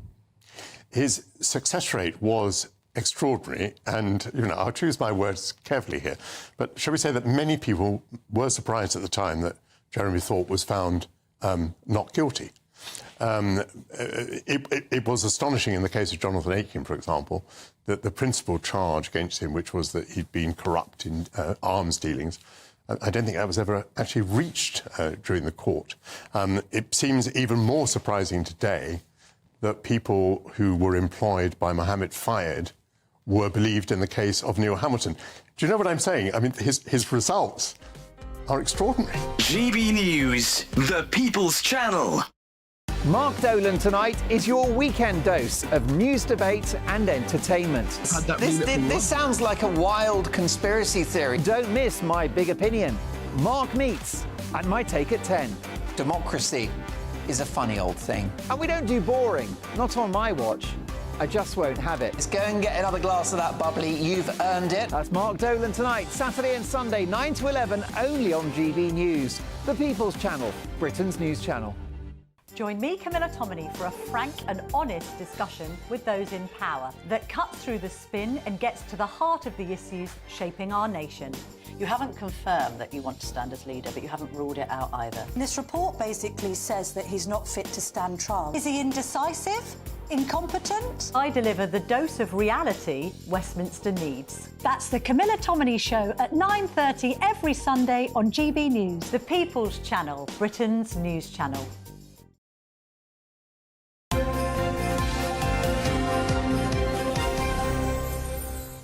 8:45, time for the papers with Emma Wolfe and Andy Jones. Good morning. Good morning. Emma, looking at the eye. This can't be right, surely. Labour has dropped the pledge to cut A&E waiting times to 4 hours. Yeah, well, back in June... When was it made? Back in June, Wes Streeting pledged to... said that Labour were committed to meeting their 95% target. So 95% of people would be seen within 4 hours of arriving at A&E by 2029. That target has now been quietly changed, dropped. Downing Street say that they cannot guarantee that target. Well, of course they can't. They cannot guarantee that target will be met by 2029. But they're still committed to meeting NHS performance standards. And it's really quite dire, the situation in A&E and with ambulances holding people outside hospitals for up to 12 hours. We heard the story recently of that elderly lady who was, I think, lying on the pavement with a broken hip, and people were just trying to keep her warm because an ambulance couldn't be got to her. It's really, really dire. People are waiting for many, many, many hours when they have to go to A&E. Of course, the problem, if you can't see a GP, you end up, often accessing emergency care instead. Yeah. And when you have people held in ambulances then can't get out to people who might be having a stroke, who are lying on a pavement, all of that. So it seems that that Labour are no longer committed to that. And I mean, in the same article, it cites how ambulances sometimes sit outside A&E for up to 10 hours, with people saying. I mean, there's a story earlier in the week and me and Emma were talking about this earlier, about an elderly lady who broke her hip and was lying on the ground, freezing ground for, 8 hours or whatever it is. And you just think there's ambulances sat outside that could go and collect somebody, but they've got somebody sat But the point is, Labour, they promised they would cut this almost immediately. This was an election promise, Yes, wasn't it was an election promise. And they only made promise. this, West Streeting only said this in June.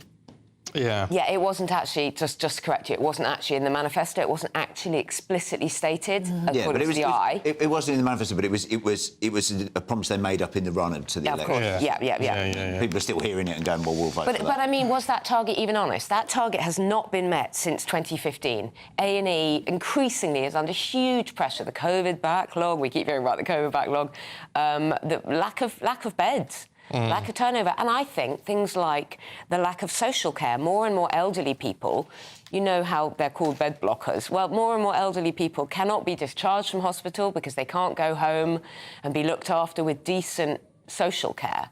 So I think we've got a real problem within the health service. Yeah. Let's have a look at the Times, Andy. Should we read this? I can't get my head around this. Teachers are being urged to spot signs of incel culture in classrooms. Well, incel culture means involuntary celibate. Yeah. Well, I would think that would apply to the 99% of boys in secondary schools. Yeah, so Bridget Phillipson, Bridget Phillipson, Education Secretary, has made this statement. Teachers should be warned about incel culture.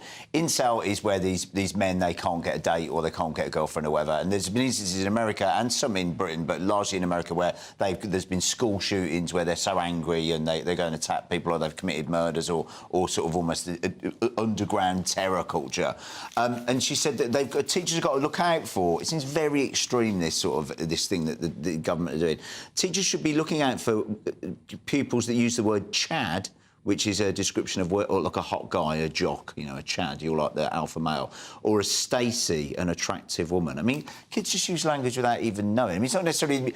Saying the word Chad doesn't necessarily mean that you're going to... Red flags everywhere. It doesn't mean you're going to go and attack people, does it? And also, no mention at all of, extremism in schools. And obviously there's the Batley head teacher that's still in hiding years and years later after one statement outside of school. And we saw the incident in a school in France where a teacher was murdered, beheaded because of a lie and this absolute extremist culture. Labour very specific about what kind of extremism they care about and not about another sort of... Heaven forfend anyone's called Stacey in school. Well, and also this ridiculous thing recently where police were investigating children in the playground, calling each other, using words which are offensive, like retard, or saying that someone smelt of fish, or we shouldn't be getting the police involved in this kind of thing. No. There's plenty to focus on in schools, but I don't think incel culture, which isn't just involuntary celibates, it's a kind of very nasty male subculture where these men who are, as you say, can't get a date, can't get sex. And then it becomes misogyny, doesn't it? Very, very extreme. And it started misogyny. young. Hate it. Yes, exactly. I mean, nip these sort of behaviours in the bud, but worrying about a term Chad, which basically means a hot guy. I mean, kids just use... when I was at school, you say someone was fit or hot. Every generation has their word for hot, attractive person. Chad or Stacey, apparently. Kids use these words. Doesn't mean you're going to go out and attack people, does it? No. As if teachers don't have enough to be... worried about, exactly. Let's look at names, because this is fascinating. It's reported in the Daily Mail, isn't it, Emma, that names from the Victorian times, basically, are coming back. Yeah, so old-fashioned names, such as Bertie, Arthur and Oliver, are growing in popularity. Even things like Ivy and Iris and all of those kinds of names. Nice. Last year, I love this, last year there were only about 8 people in the whole country named Craig and Gary. Eight in the whole country. Very, very few people are now named things like Kevin or Gary or Craig. The most popular name, overwhelmingly, most popular name in the UK, Mohammed. Yes, different spellings thereof, but it is Mohammed. But for girls, it's Olivia. Olivia, yeah, Olivia's been number one for a long time. So it's hung on in there. Olivia, hasn't it? yeah, exactly. Olivia's a super popular name. Things like Lily is very popular. I met a Bertie the other Amelia. day. He was about 7, I think. And I said, is that your name or is it short for Albert or whatever? And he said, no, I'm Bertie. Yeah, I find that quite odd when people have a shortened version. Yeah, I don't like that. So at least give them the full name and then shorten it in speech. Or why are people called Henry and then everyone calls them Harry? Harry. They That I always don't have know. Always slightly confused. Or Because John they're and- quite different names. Or John and Jack. John and Jack, they're such different names. Margaret and Peggy. I mean, there are lots of shortened names, versions of names that are quite extraordinary. Are you and Andrew? I'm Andy. What, on your birth certificate? Oh, only my mum calls me Andrew. Oh, so you You are. are. Andrew. I'm only Andrew when I'm in trouble. Yeah. Oh, yes. I can imagine. Andrew? Yeah. I've had that. You're for it. Well, I've had that yelled up the stairs. I've never when I met a was younger. person with my son's name. Which is? Ludovic. Oh, Ludovic. Ludo. Kennedy. Yes, he's the only one I know. He's the only one I'd know. Human rights lawyer. Does everybody call him Ludo? Ludo, Yeah, it's a lovely name, actually. Nice name. But, But not too weird. I think when Is you go there down the a route of reason for sort that? of Is it Apple. in the family? No, I just liked it. They'd taken all the good names. They'd taken Virginia Woolf, Leonard Woolf, everybody else in my family had had kids first and took all the good names. Yeah. Well, so he's a wolf. Wolf, yeah, Ludo. So Ludo. So Ludovic Wolf. I mean, name, it goes isn't it? with the family. Yeah. I think so, yeah, it's a solid name. Oh, I think does it? Yes, there's Of course it does. sophistication about it. Yeah, apparently, but there aren't many Andrews about. There aren't many. It's fading out. There aren't many Stevens. No, that's not so popular nowadays. No, it's not at all. I think But it's a I bet nice when you were at name, school there were lots of Stevens. There were quite a few. Yeah, I mean, who does Ludo go to school with? Are there lots of Camillas and people like that? Or what are the names? Miracle, Gaston... Miracle? Yeah, very, very not English names at all. Not standard names. Gaston's Really unusual. I like Gaston. Yeah. Very You could be unusual. Miracle Diamond. Miracle Diamond. When I was at school, there was about 10 Emmas in one year. Yeah. Everybody was called Emma for a while. Very boring. Yeah, but it does. That happens. Anne is not a popular name now. No, but it never has been that hugely popular. It's just always been there. Yeah. There are certain names that are just sort of classics, I suppose. Right. My mum's name, Jean. No one is called Jean. You will not meet a Jean. It's just an old-fashioned name. It'll all come back. My mother was called Marguerite. Oh, that's nice. Hector's, I mean, really awful to spell, but a lovely, lovely Marguerite. Fancy. Right, you two, thank you very much. It's been great to see you this Yes, morning. thank you. Here's the weather.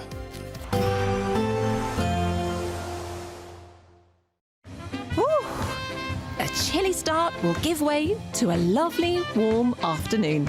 Boxed heat pumps, sponsors of weather on GB News.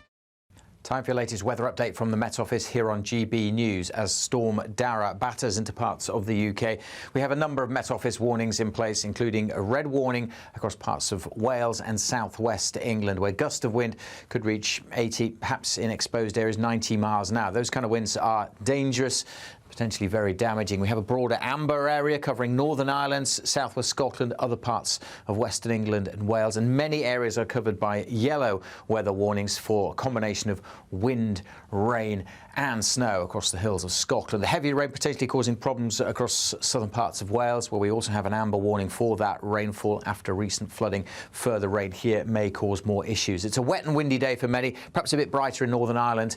Some sunny spells coming through here, but very gusty winds, although they will be easing a little in the west through this afternoon. It's going to feel cold with temperatures in single figures, and particularly cold where that snow comes in over the mountains of Scotland. It stays pretty wet across eastern Scotland, eastern England, well into this evening. Across the south we may see some drier spells, and as I say, still very, very windy well into this evening, but the damaging gusts of this morning should be easing by this afternoon. Blustery conditions feeding some showers into Northern Ireland this evening, and still some snow over the higher routes across Scotland, roads like the A9. Not very pleasant at all, with strong winds and snow making for blizzards. Now, as we go through the night, we'll continue to see this storm system, the swirl here edging away, but still bringing in the winds from the north, packing in plenty of wet weather across eastern parts of England, down across the Midlands. Still a bit of hill snow over northern England too, but many western areas turning drier through the night. And overall, a much drier day for Wales and southwest England. Still windy, but as I say, not the damaging winds of today. And still, that wind will make it feel cold with temperatures in single figures. Please see the Met Office or website for full details on all the warnings. A nice bright morning will generate a lovely warm day. right through to the evening. Boxed Solar, sponsors of weather on GB News. It's our festive treat to you. Your chance to win an incredible £50,000 in tax-free cash. Our biggest ever Great British giveaway.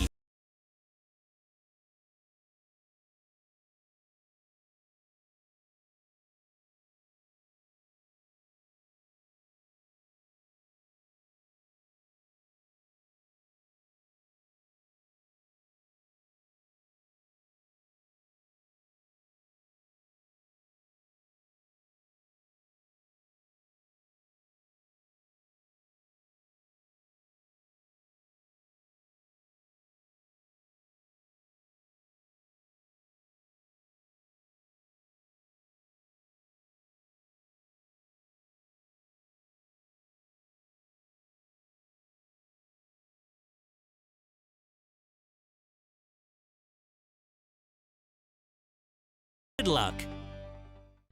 This is GB News, Britain's news channel. Recruiters are warning that if you're not tech savvy, you could be missing out with your CV failing to make it through an AI-powered sifting process. So we've gone from sort of computer says no HR people ticking boxes to AI, right? Is that right? Yes, well, this applies once you're in the job as well, as a recent report revealed that employees expect AI will manage an average of a third of their tasks within the next 12 months. Well, joining us now to discuss this is Cosmo Curry, founder of Veganism, a leading company in technology recruitment. Morning, Cosmo. Morning. Good morning. Well, yeah, thank you for joining us. It's very interesting, isn't it? Because AI is, of course, on the rise and now in the workplace and in universities and things. Another article came to mind. There was a student recently, I think it was in the news just the other day, that got in trouble for using AI. So there's, you know, for exam purposes and essays. So there's lots of different ways that it can be a good thing and a bad thing. But you're, of course, here to talk about the ways in which AI is a good thing within the workplace. Absolutely. I mean, AI is here to stay, for sure. And we're seeing this rise of people using it in such a clever format. The other side of it is also we're seeing people who are using it and during the process of that, they are losing their character. We're losing the actual insight into the individual behind that. And so we've kind of got this kind of mix. And I think AI is phenomenal when you're looking at it from a point of view of optimization, point of view of speed, getting results. But I think we have to remember that, you know, the fundamental of recruitment is people.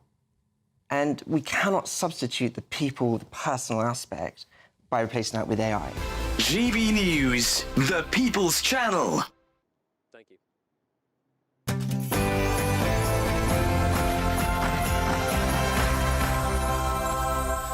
Good morning. A danger to life warning as Storm Darragh takes hold. 3 million people in Wales and southwest England are urged to stay indoors as 90-mile-an-hour winds batter parts of the country.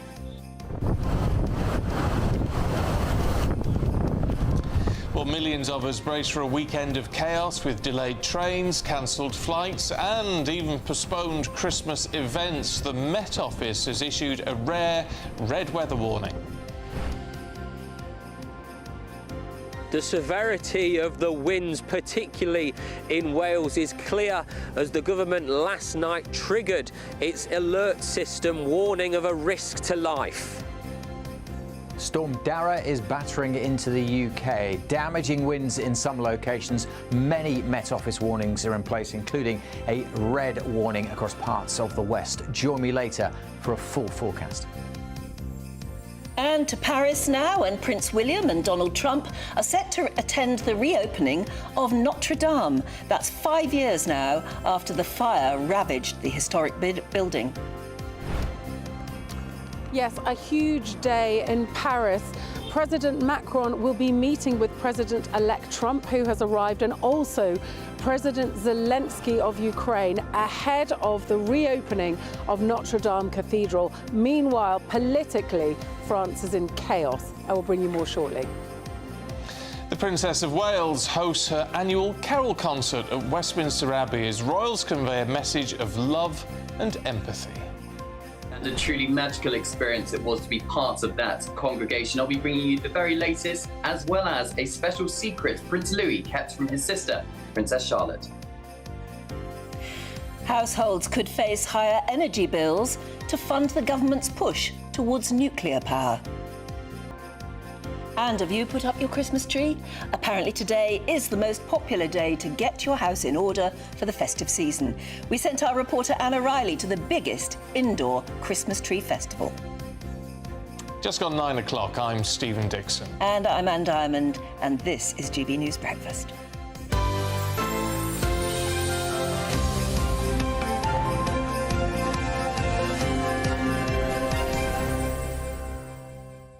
I love our take on the titles with the Christmassy music, but I feel like we should be sat here with some of those bells and doing it ourselves. It's lovely. It's the normal music, but there's a jingle behind it, which is really lovely. It's nice, isn't it? Yeah, well done. Yeah, whoever thought of that? Thank you very much for sending photos in of your Christmas trees. A lot of you have got the Christmas tree already up. Yes, even though today is the day to do it, apparently. Anyway, Davina says we're getting very festive here in Dubai. Oh, wow. She's got 2 trees because I like both colour schemes and it drives my husband mad. I bet it does. It's a lot of work to do, Very too. extravagant, yeah. One was red and one was white. One was totally white. Richard and Catherine from Pocklington in East Yorkshire say, our son works at a local nursery and selected this beautiful tree for us this year, so thank you, Matty. And that's very nice, a very full tree. It's a nice fat one, you know what I mean? Yeah, it's lovely. I like a full tree. Roy says, this is my daughter's woodland-themed Christmas tree, and it's very white and silver and sparkly. Yeah, I love very that nice one. indeed. Very nice. Cindy sent us a photo of her Christmas tree with their German Shepherd dog, Elsa. Ah, what a nice way to get one right by the front door as well, as you have done there. And a bit of tinsel. I've been not allowed tinsel this year. Not on the tree? You've got tinsel anywhere? I haven't got any tinsel anywhere in the house. It's been banned, and I like a bit of tinsel. Yeah. But I have to say, Elsa looks like a beautiful girl. What a gorgeous dog. She's got a bit of tinsel round her neck. I think so. You see, that's what I need to do, Cindy, is head over to yours and nick some of your tinsel. Then Mark in Bruges, hello Bruges, sent a photo of his Christmas palm tree. Ooh, now that's unusual and rather lovely. What a way to do it, very nice. I like that. And plus, not a lot to decorate. No, So but you can do it lots in of 5 hanging minutes. things from Yeah, that. Oh, I you like do it in that. 5 minutes. Christmas palm tree, I didn't know you could get those. And let's have a look at Julie's tree. This is from a very windy Cornwall. My old fairy is called Ta-da. She's topped the tree for years, and that is a beautiful Christmas tree, all in white and gold, and loads of lights and us on in the background. Yeah, that's the way to do it. That's really nice, and it looks like you've got a very sort of warm, cosy front room there as well, Julie. Very nice. We'll be around for tea. OK, you've totally convinced me now I must put up a tree because that's lovely. It makes the room, doesn't it? It does, it does. It gets you in there. She's busy looking at palm trees to decorate. Christmas palm trees. Nice. Yeah. Do you know, I could buy a new one instead of having to get the old one out of the loft. Ah, well, there you go. That might save you a bit of time, but not any money. No, but, you know. Oh. She's reckless, this one. Thank you for the inspiration. Right, well, you all need to sit indoors and plan things today because it's not a day to be going out. I mean, it really isn't, especially if you're on the West Coast, because there are danger to life warnings that have been issued as Storm Darragh batters parts of the UK, winds of up to 90 miles an hour. Around 3 million people have been urged to stay indoors after the Met Office issued a rare red weather warning in parts of Wales and the south of England. Well, we're now braced for a weekend of chaos because we can expect delayed flights, cancelled trains, postponed Christmas events, football matches are being cancelled already, and a couple of race meets as well have all been called off because of the weather. So to tell us more, GB News' reporter Will Hollis is out and about in the elements. Hi there, how is it for you at the moment, Will, and what have you got to tell us? Yes, well, the winds are picking up, certainly where I am in Nottingham in the Midlands. The Met Office has yellow weather warnings for wind around most of the country, but the severity is certainly being felt by people in Wales. Gusts have recorded speeds of 93 miles per hour in northern Wales. The severity of how bad Storm Darragh is evident because yesterday the government brought in its emergency alert system, triggering it, giving people in those affected areas, mainly in the Wales and the western parts of the UK, a alert warning on their phone with blaring siren sounds and information about what they should do. The main information that's being given to people in the affected area, around 300 million people or so, is to stay indoors. There is a very rare red weather warning in place for wind. That means there is a danger to life in those affected areas. How else is it affecting people around the country? Well, in Wales particularly, Cardiff Airport is closed. The M4 as well, parts of it is closed, the major motorway in Wales. In other parts of the country, there are cancellations to train services. There are problems on some roads. There are problems and delays in some airports.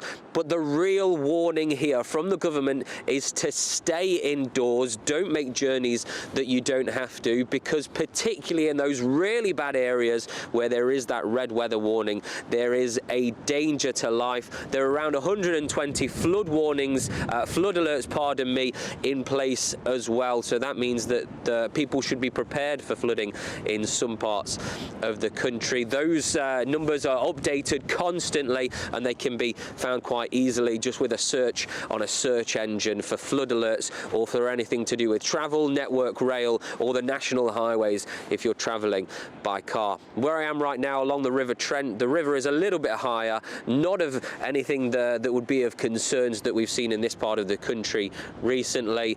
But if you are in Wales, if you are in western parts of the country, you'll probably already know it from the experiences you're having, but there is some seriously bad weather in that part of the country. OK, lovely. Thanks very much indeed. Well, let's get an update from Doogie Beattie, who's in Belfast. Northern Ireland very much waking up to structural damage and some trees down around the province. Behind me is the main road to Belfast, and you can see those emergency services trying to clear away those trees so as traffic can flow quite freely again.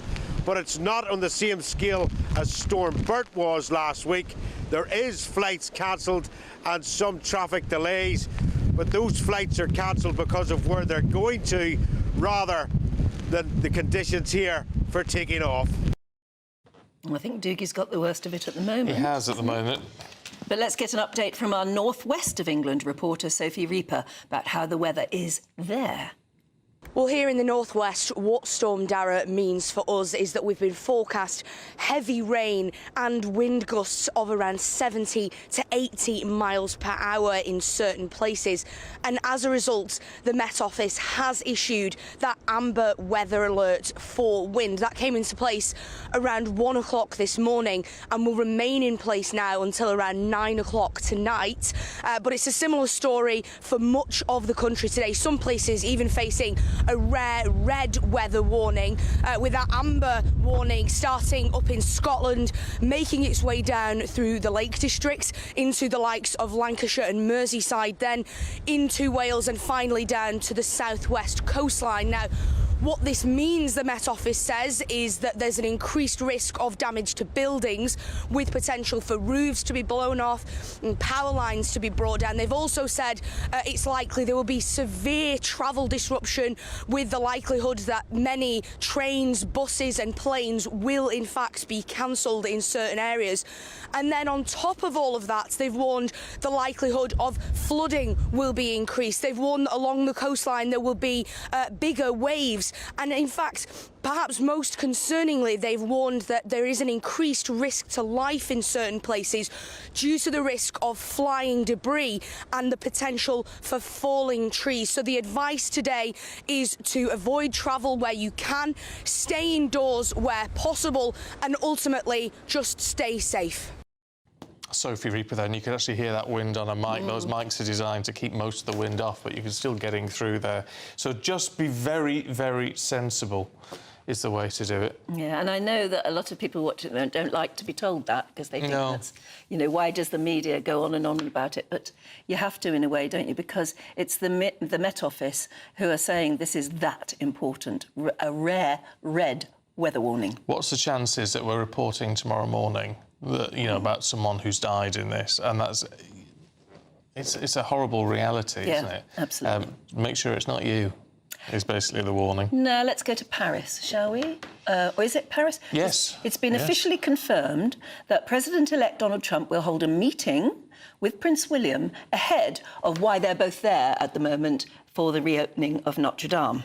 Yes, President-elect Trump landed in Paris this morning. He's attending that ceremony and will meet numerous global heads of state, including Volodymyr Zelensky. Joining us now is GB News' political correspondent, Catherine Forster. Oh, dear, you've got the bad weather as well, Catherine. But why is Donald Trump meeting Prince William? Do they have anything particular to talk about? Well, they have met before, and of course Prince William is here on behalf of the United Kingdom. It's a visit for heads of state, so it would have been the King, but the King is sending Prince William in his place. And of course, the royal family's soft power is incredibly useful to us. They go round the world flying the flag for Britain, and Prince William has had meetings with Trump before, and I'm sure Trump, President-elect as he is now, will enjoy meeting him. Of course, he was an enormous fan of our late Queen, talked very fondly. It was one, I think, of those proudest moments, meeting the Queen and being photographed walking in front of her, I think he did, if I remember correctly. But yes, this is a huge, huge day for Paris. President Macron, we are told, will be meeting ahead of the Notre-Dame reopening later this afternoon, first with the President-elect Trump, and then with Ukrainian President Volodymyr Zelensky. Now, clearly, there's a lot of nervousness in Europe about what the return of Trump will mean for Ukraine specifically. Trump has said he's going to end that war in one day. So I suspect that French President Macron will be trying to do a little bit of the groundwork in terms of talking with Trump and talking with Zelensky about what that might look like. He's getting on the front foot here with this. It's giving him a great opportunity to meet these heads of state and leaders. But it must be said that despite the triumph that is the renovation of Notre-Dame that's been done in just 5.5 years following that horrific fire, despite that, the government here, well, has collapsed, basically. There is political chaos. Macron called a parliamentary election that he didn't need to in the summer. It resulted in pretty much a stalemate, 3 blocks on the left, the centre and the right. The government not able to get its budget through. Michel Barnier, the Prime Minister, losing a vote of confidence and having to resign.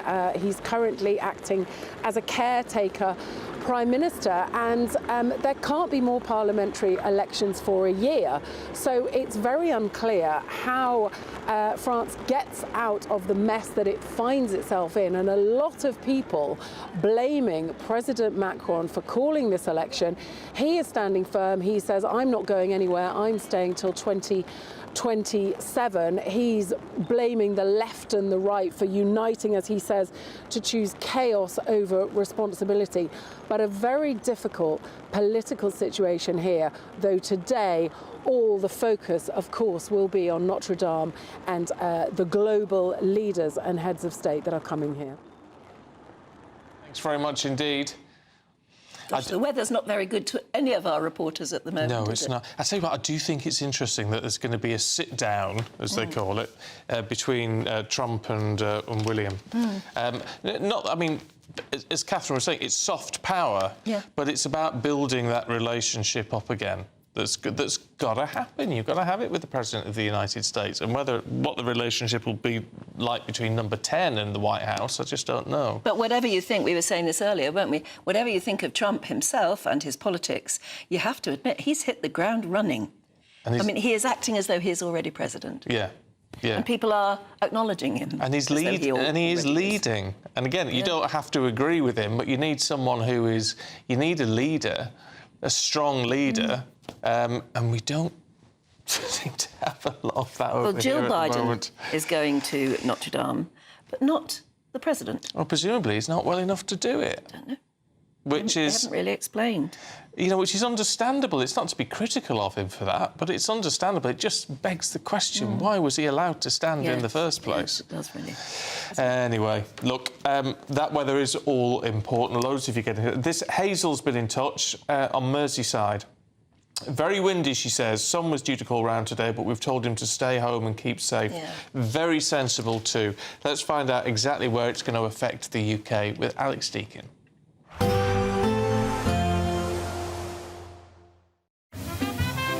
Heavy showers first thing will be followed by a warm, cosy day.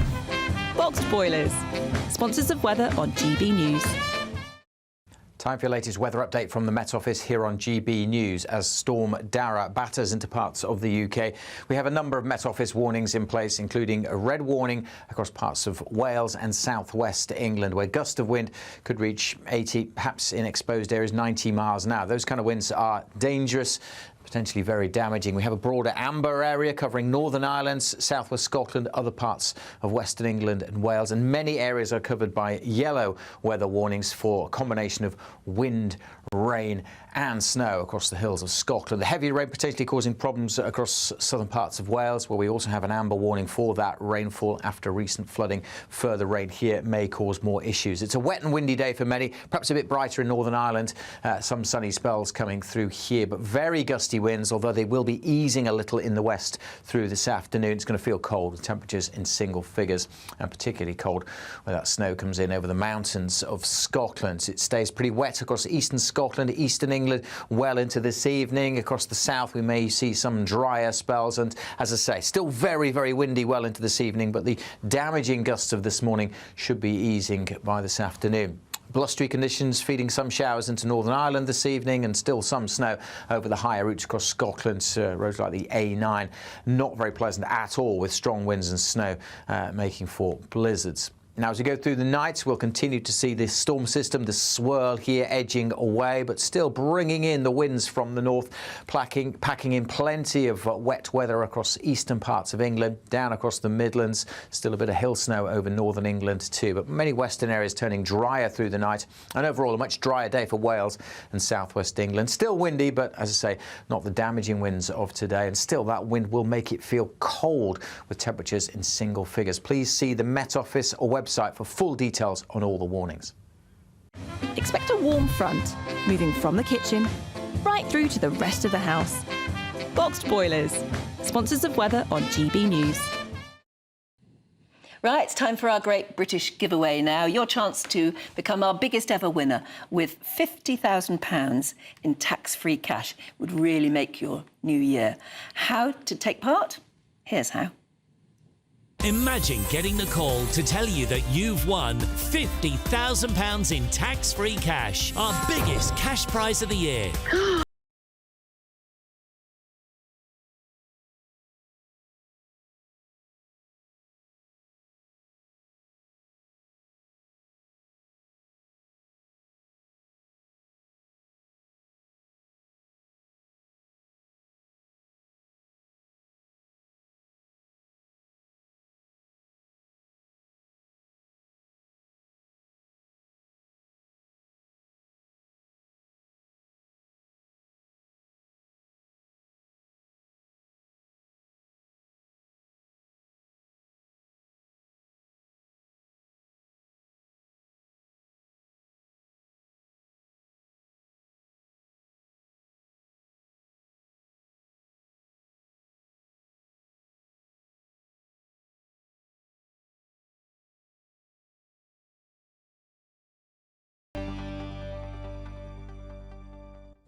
Yes, best of luck to you. Still to come, a very royal Christmas as the Princess of Wales hosts her annual Christmas Carol concert.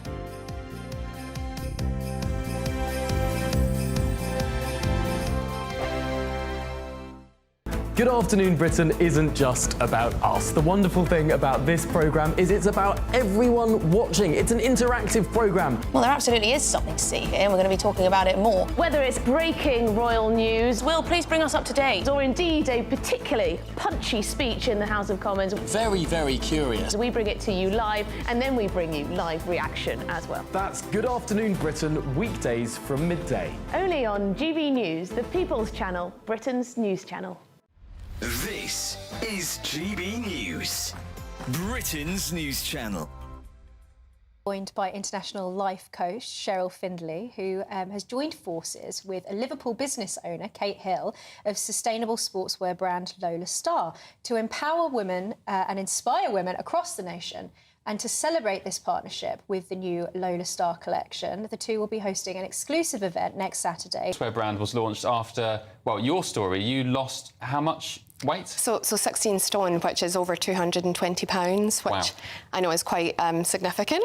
But during that kind of decade-long journey, I learned a lot about myself, and I learned a lot about what it takes to be successful, to be happy, to be well, and to just live an incredible life every day. Are you giving them goals to work towards or helping them structure their life? Yeah, so I don't give out goals, absolutely not. It's all about whatever an individual wants. So what we do to begin with is we understand, like, where are you now? Where are you thriving? Where do you feel really happy and excited in your life? And what's lacking? Like, where would you like to feel better? Where would you like to improve? And then we take it from there. I'd love to take that on board. I'd love to be my true self and fulfil my potential. So have you got any practical tips on how to do that? Yeah, so we start with clarity, right? Like, you need to know, it's such a busy, fast-paced world we live in. There's so much sensory overload. You know, it'd be so easy to be distracted. So we need to kind of quiet all that noise down and start with, where do I want to focus? Pick 2 or 3 things. Where do I want to focus? And then we define the goal. What would I like that area of my life to look, not just look like, but feel like? And then we take it from there. So that's where you would start. I actually had a cancer diagnosis in 2019. Oh. And I just decided if I was going to be lucky enough to be on the other side of it, I wasn't going to play small anymore. GB News, the People's... It's Patrick Christie's Tonight, and here we do things differently. It's explaining the absolute madness of this, doesn't it? It's explosive. I mean, this is very good. It's lively. 850. Your government sat there short and it did nothing. It's controversial. And the Middle East has been in turmoil since before I was born. It's everything you need to kickstart your evening. Everyone's had their Weetabix tonight. I love to see it. That's Patrick Christie's Tonight, weeknights from 9 p.m. Only on GB News, the People's Channel, Britain's news channel.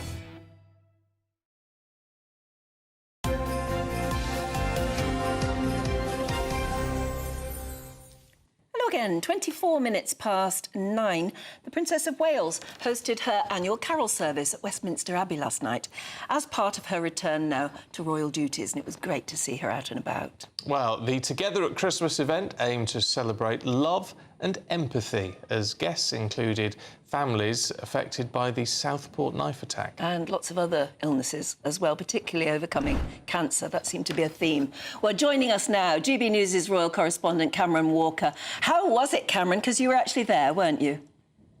I was, Anne. It was the most magical experience. And I think what was so magical about it is this unifying power that the princess had. 1,600 people from right across the country.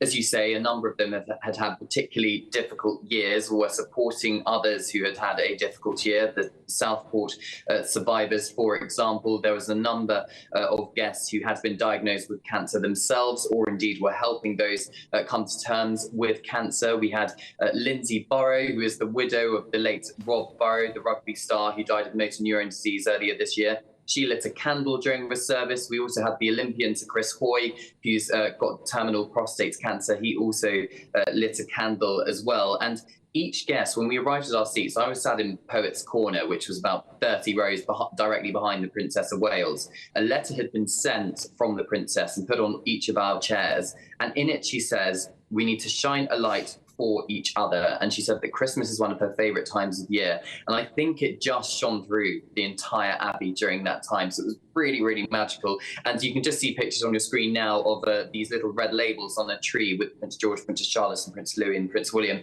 This is the kindness tree that the princess set up and it was for each guest to put a label on, talking about who has been kind to them this year or has shown them kindness. And Prince Louis, he said that it was his granny and grandpa because they played games with him this year. We think he's referring to the Middletons there, Mike and Carol, the princess's mum and dad, rather than the king and queen. But yeah, really, truly lovely moment. Yeah, I mean, there's something quite special, isn't there? I mean, particularly after the awful year that they've had. But she just brings this magic to any event, doesn't she? Yeah, I think she certainly does. And I think being able to bring celebrity performers but also ordinary people together in one room where everyone's kind of equal in a sense, because everyone's got their own little part to play within this service. And there was particularly lovely moments that the Princess of Wales revealed about tasking Prince Louis to keep a very important secret for Princess Charlotte, because Princess Charlotte is a big fan of the ballet. And the Royal Ballet School children were performing inside the Abbey. And I could see Princess Charlotte's face, and I have never seen her looking so excited. It was so lovely to see. But of course, it was quite poignant, as you say, because the princess, of course, has been diagnosed with cancer. She's completed preventative chemotherapy, but even she revealed, speaking to Paloma Faith just before the service began, that she did not expect the year she had. So I think she's very much hoping for a better, slightly less chaotic 2025. Of course, Louis always goes down very well with the public because he's sort of well known for playing up a bit. But he didn't last night, and it just shows that... I mean, the Princess of Wales has now included him into various public events. He can be trusted now. Yeah, I think so. He was very well behaved. He even was trusted with a lit candle, as all of us were. I was slightly concerned that there'd be a moment where someone's candle would drop onto the floor or something, because it was, all naked flames. But even 6-year-old Prince Louis was given one, and he held it very carefully alongside the princess and his two siblings as well. And I think Prince Louis, he's 6 years old. I think everybody obviously remembers him at the Platinum Jubilee, where he had a little bit of a tantrum during the pageant on the Sunday back in June 2022. But I think, he was a young kid, he's a young boy, and I think, he's occasionally going to do things like that. But he was very well behaved, as was Prince George and Princess Charlotte too. Well, it's nice to see. Cameron, thanks very much indeed. The lit candles, I did notice that. Yeah. That worried me. Yeah. Only because I remember Chris Dingle. Do you ever do Chris Dingle at church and Advent? Oh, it's Chris Dingle. It's Chris Dingle tomorrow, I think, for a lot of churches. Oh. But I did actually singe the back of one lady's fake fur coat when I remember it. She didn't know. Yeah, I mean, it's such a lot of these things. You have an artificial candle, don't you? So if you live in the Dalton-in-Furness area, and in about 1982 you got home from Christingle and found your fake fur coat had all melted at the back. Now you know who did it to you. That was me. Oh dear. Sorry. OK, let's move on from that. Turn another page. In fact, open another window in our Advent calendar. Today you could do this professionally. Oh, I've thought of it, but nah, it's too much like hard work. Right, in our special Advent calendar, we're opening the window and different ministers from right across the country are giving us a sort of special Christmas messages. Here's today's. What day is it? 7. Thank you. The GB News Advent Calendar, Day 7.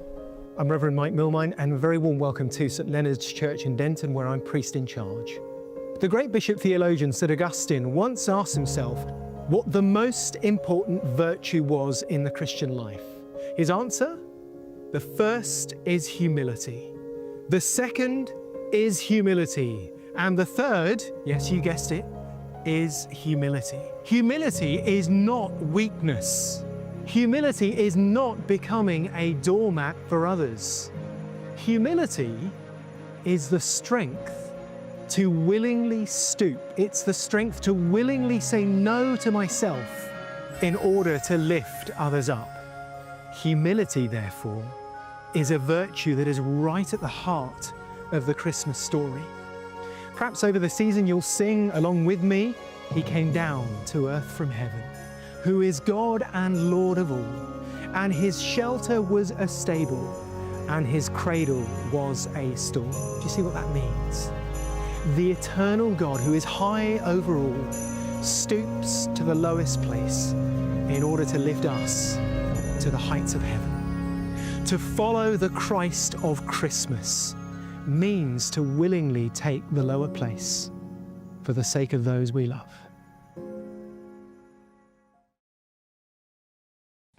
Absolutely lovely. Now, if you want to see more of our special Advent messages, then you can do. You just need to get online and go to gbnews.com/Advent. Do you know what I also like is that you can go on our website and just watch the national anthem. Can you? Yeah. It's at 6 o'clock. If you ever tune in to us at 6 o'clock, we play the national anthem. And not only is the anthem itself absolutely gorgeous, especially the orchestration of it is absolutely lovely, It's isn't lovely, it? yeah. But the views that we show of Britain, and it's absolutely gorgeous, where you can just watch it separately on our website. How very nice. Yeah. Give you something to do later on. Still to come for you, though, we're going to be looking at the Netflix biopic about Mary. It's upset Christians and apparently some Palestinians. Find out why in a moment. Britain's newsroom. Weekday mornings from 9:30.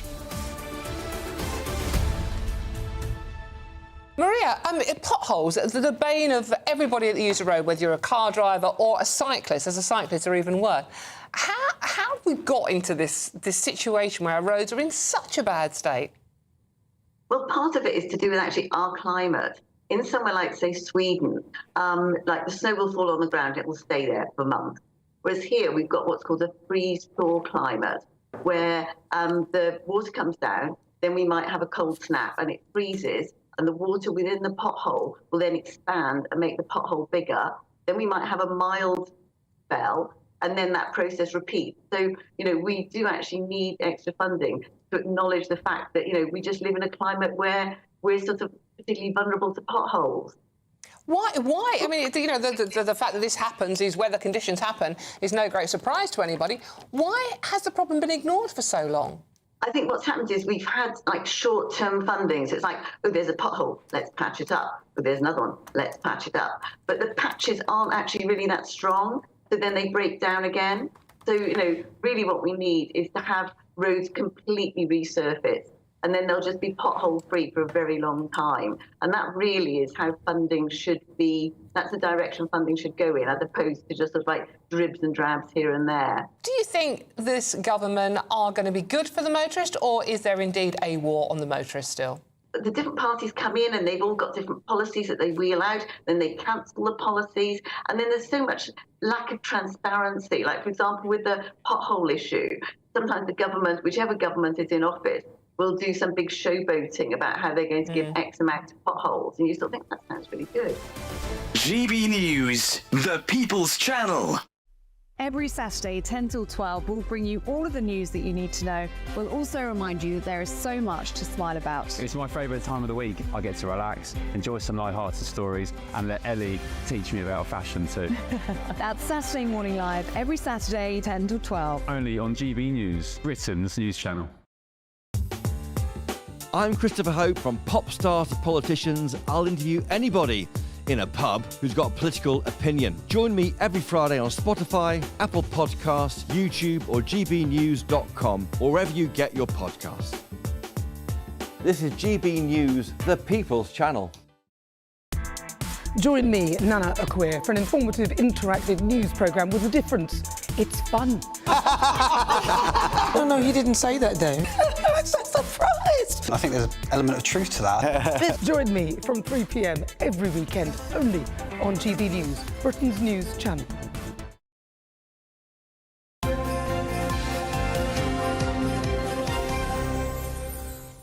(9:35). Now, the streaming giant Netflix have released a new Christmas biopic entitled Mary. Now, it's caused upset from Christians and Palestinians. Oh boy, here we go. I don't know. I don't know. Let's talk to the Reverend Michael Corran, who joins us now. Michael, should we be getting upset about this? Upset that it's really, really mediocre. And apart from Anthony Hopkins, once again, going way over the top, I mean, a great actor, but please. It's just an ordinary movie. I watched it and I was waiting to be shocked or surprised or provoked.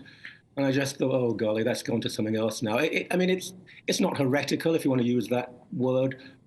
It omits some very important parts of Mary's life. It adds other fantasies to it. But this is not a shocking movie in any way. And for Christians to react to it as though somehow it was, I don't know, destroying their faith, that is just ludicrous. It's a very ordinary TV movie that will be forgotten in a few weeks' time. The other aspect, though, I find that deeply disturbing. I mean, how dare they have a Jewish woman play a Jewish woman? I mean, whatever next? The history of movies about Jesus, how many Jewish actors have been used to portray Mary or Jesus or anyone else? And remember, everyone involved in this was Jewish. The people who wrote the New Testament, maybe Luke was a Gentile, but everyone else is Jewish. It's a Jewish story. And the idea, look, I understand Palestinians being angry, for goodness sake. They have a right to be angry at what's going on right now.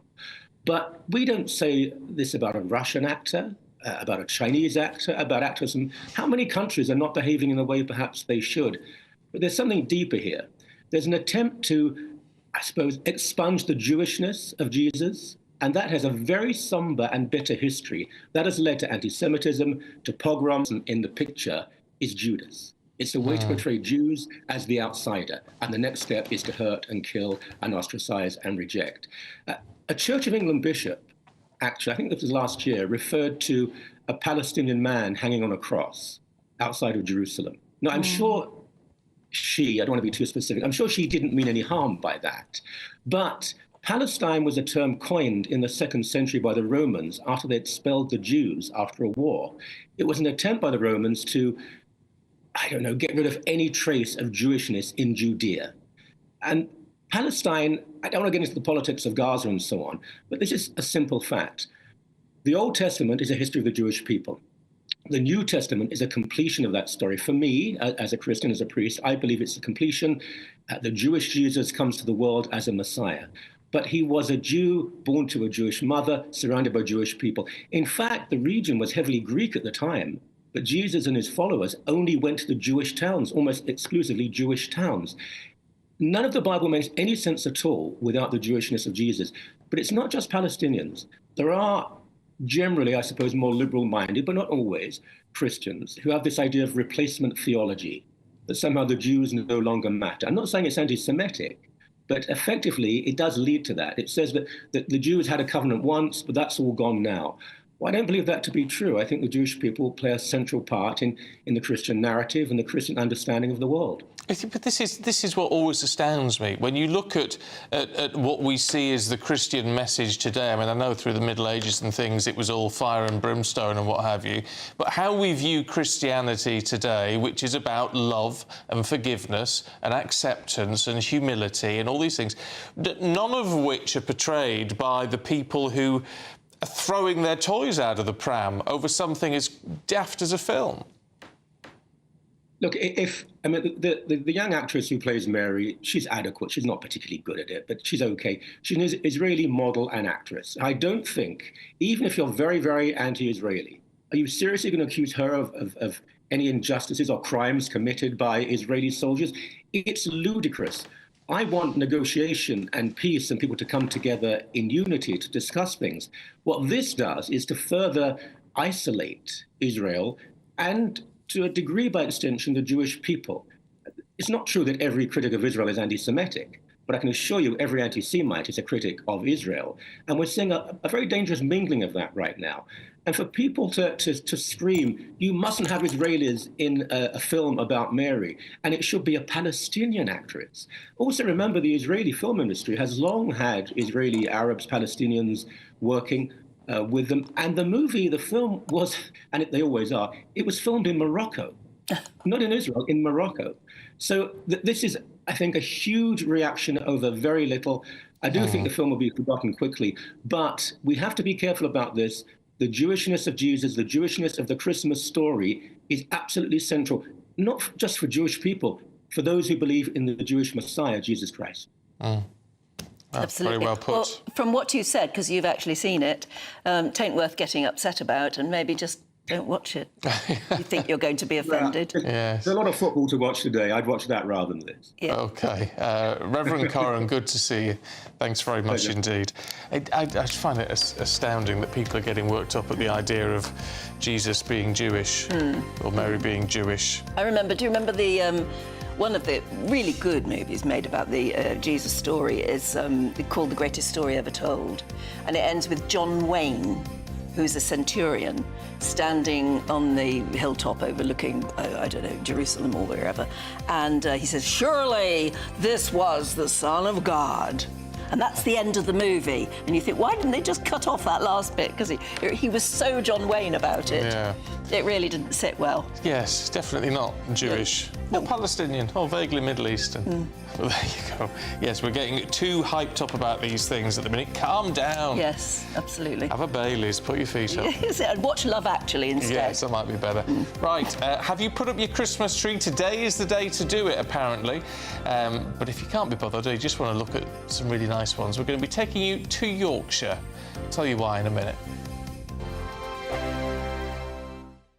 Sunday with Michael Portillo from 11, only on GB News.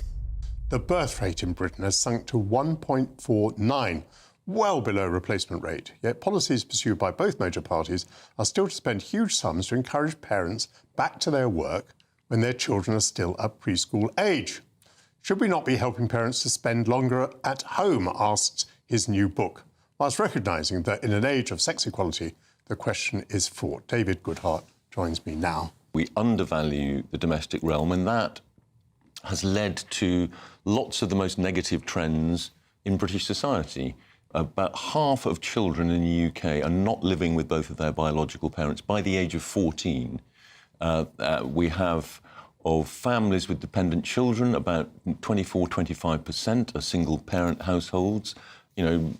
Mainly mothers, and they're doing, valiant work. But of course, it means you don't have the investment in children that a two-parent family can give. I mean, the reason why it's a care dilemma is that a lot of these negative trends are also kind of intimately related to positive things, like that movement of women into work, the fact that women are no longer so defined by marriage and motherhood, the fact that women and men are freer to leave unhappy relationships. And the challenge for modern liberal societies is, how we hold on to those freedoms but get a better balance, which means, I think, investing more in the domestic realm. We spend a total now of £9 billion on childcare subsidies. Why not give that subsidy direct to young parents so they could then choose whether to subsidise themselves, as it were, to be able to afford to stay at home, or to give it to a nursery, or to give it to granny, or to keep it in the home. GB News. Hi there, I'm Michelle Dewberry, and I'm going to take a second to tell you all about my show, Dubes & Co. We start off with the issues of the day. We then bring in both sides of the argument. We get rid of the disrespect, and then you throw me into the mix. And trust me, I'll tell it exactly how it is. And then, of course, the magic ingredient, you at home. We mix it all together, and what have we got? In my opinion, the best debate show in town. Monday to Friday, 6 till 7 on GB News, Britain's news channel. Join me, Camilla Tominey, for a frank and honest discussion with those in power that cuts through the spin and gets to the heart of the issues shaping our nation. You haven't confirmed that you want to stand as leader, but you haven't ruled it out either. This report basically says that he's not fit to stand trial. Is he indecisive? Incompetent? I deliver the dose of reality Westminster needs. That's the Camilla Tominey Show at 9:30 every Sunday on GB News, the People's Channel, Britain's news channel.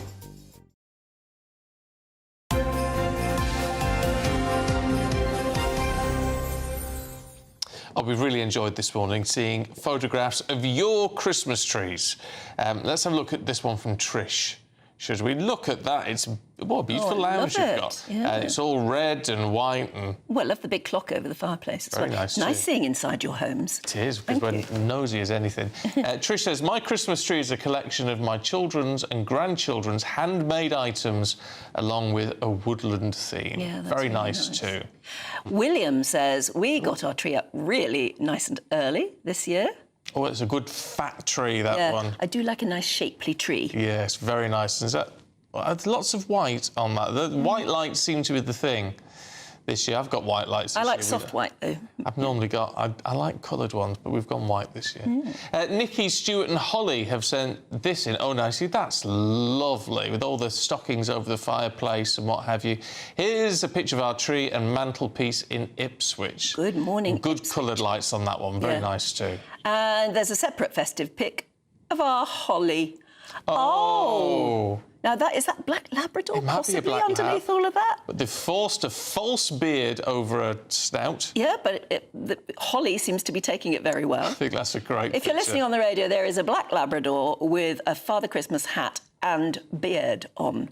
That's brave. Well done. It's very cute. I bet that beard lasted all of about 20 seconds before it was in bits, but at least you managed to get the picture. Brilliant. Love it. Well, today, actually, if you've not done it already, is the most popular day to put up a Christmas tree in the UK, according to a survey. Now, a third of households are marking the start of the festive season by buying and decorating their tree in the first weekend of December. Well, this weekend. Yes, this weekend indeed. And it's also this weekend that the UK's biggest indoor Christmas tree festival is being held at the stunning Beverley Minster. So, over to Anna Riley, who'll tell us more. Deck the halls. Christmas has come to Beverley Minster. It's hosting one of Britain's biggest Christmas tree festivals. There's over 150 trimmed fir trees on display at the medieval church. They're all just with 100 white lights on. So there's a sort of a calmness about it. There's no flashing lights, there's no coloured lights. But then people start to witness what's happening. And one of the most important things to me is when someone says to me at the end of it, do you know what? I wasn't looking forward to Christmas, but now you've given me hope. That's what it's about. From sunflowers to snowflakes and alpacas to angels, each tree has its own unique theme, designed and decorated by the community in Beverley and beyond. Charity, schools, businesses and local groups are all part of the event. We represent Beverley Westwood Parkrun here in Beverley. So we've got volunteers and participants on the tree. When you've done 10, 25, 50 parkruns, you can get a milestone T-shirt. So we've got milestone T-shirts on the tree. We've got some of the little rules about dogs, one owner, each on a short lead, children, some of the signs that people will see out on the course. So it just encapsulates everything. We've done it for quite a few years now, and with a different theme every year, or tried to, and it's a great thing to be part of. We try to help people locally, raise money for good causes. Pygmy goats also made a guest appearance. They're part of Therapony and Ascend, who have a Christmas tree on display. The charity provides animal interactions for children and adults with special needs. So we've got our 3 pygmy goats. They're 10 months old. This one is Harry, this one is Kobe, and this one is Darwin. So they're mad. They're mad, but they bring so much joy, and you can just see people just smile whenever they see them, and that's the whole idea of what we do. It's just to bring that extra something into people's lives. The festival promises a magical experience under the Minster's soaring roof, with visitors in for a tremendous festive treat. Anna Riley, GB News.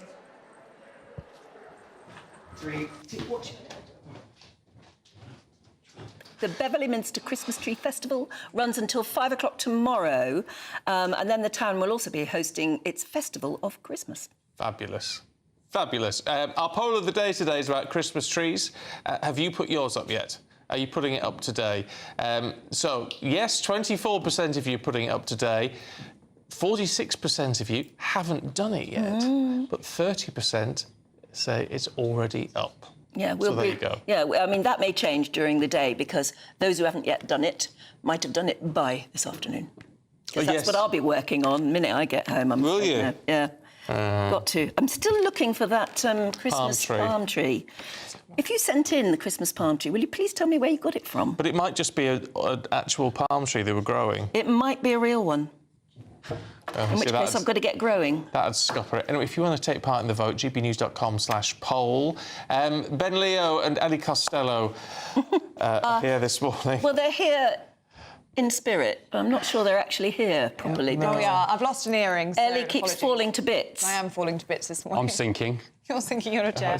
I've lost my earring, but we're going to get all fixed and we're going to be on air at 10. Hopefully. And it's a great show. Oh, really? It's going to be great. It's going to be great, sure. Go on, tell us more about reform, there is this conjecture now. What are you cultural appropriation. You've got a northerner on the desk. Sorry, I did a Scouse accent on Monday with Isabel. I thought it was quite good. Reform UK. Could Nigel Farage really be our next Prime Minister in a couple of years' time? A lot of newspapers are saying that. They are. Yeah. Saying reform could be the official opposition. The mood has changed. Really has. Well, they've got momentum, haven't they? So it's whether they can keep that momentum up to the next general election.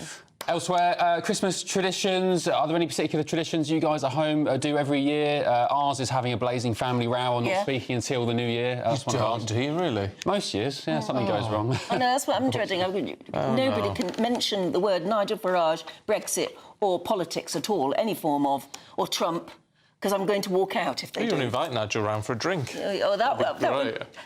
Some of my children would be thrilled, and some of my children would not be thrilled. That'd be great. And we're also going to be talking to the godfather of hospitality, Roger Walton. He's been all around the world. He judges the best restaurants in the world, but he's going to be telling us how to host the very best Christmas. And I want to ask him how to make a really easy pudding that looks good, but really easy to make. Just get one from Tesco. Yeah, that's just what I was going to say. That's what I said outside, and I think you've got to make one. Anyway, all the important... You're quite good at that sort of thing, No, I do like things like that, so I want to put it to the experts. No, you do the cheat, don't you? You buy something from a well-known supermarket, and then you just put your own little additions. Make some custard or something. Yeah. Stick a bit of holly in the top. And I'm going to ask what you take to a dinner party as well. Is it a bottle of wine or is it a bottle of olive oil? That's the new stuff. You're right, yeah. It's worth more these days. Yes, it's worth far more. Oh, ridiculous. Someone came to my house. I love a bottle of olive oil. I'd be delighted with that. Yeah. I'll bear that in mind. Extra virgin. Thank you. Aren't we all? Here's the weather.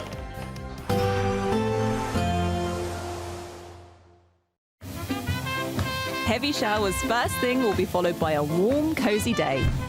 Boxed boilers. Sponsors of weather on GB News.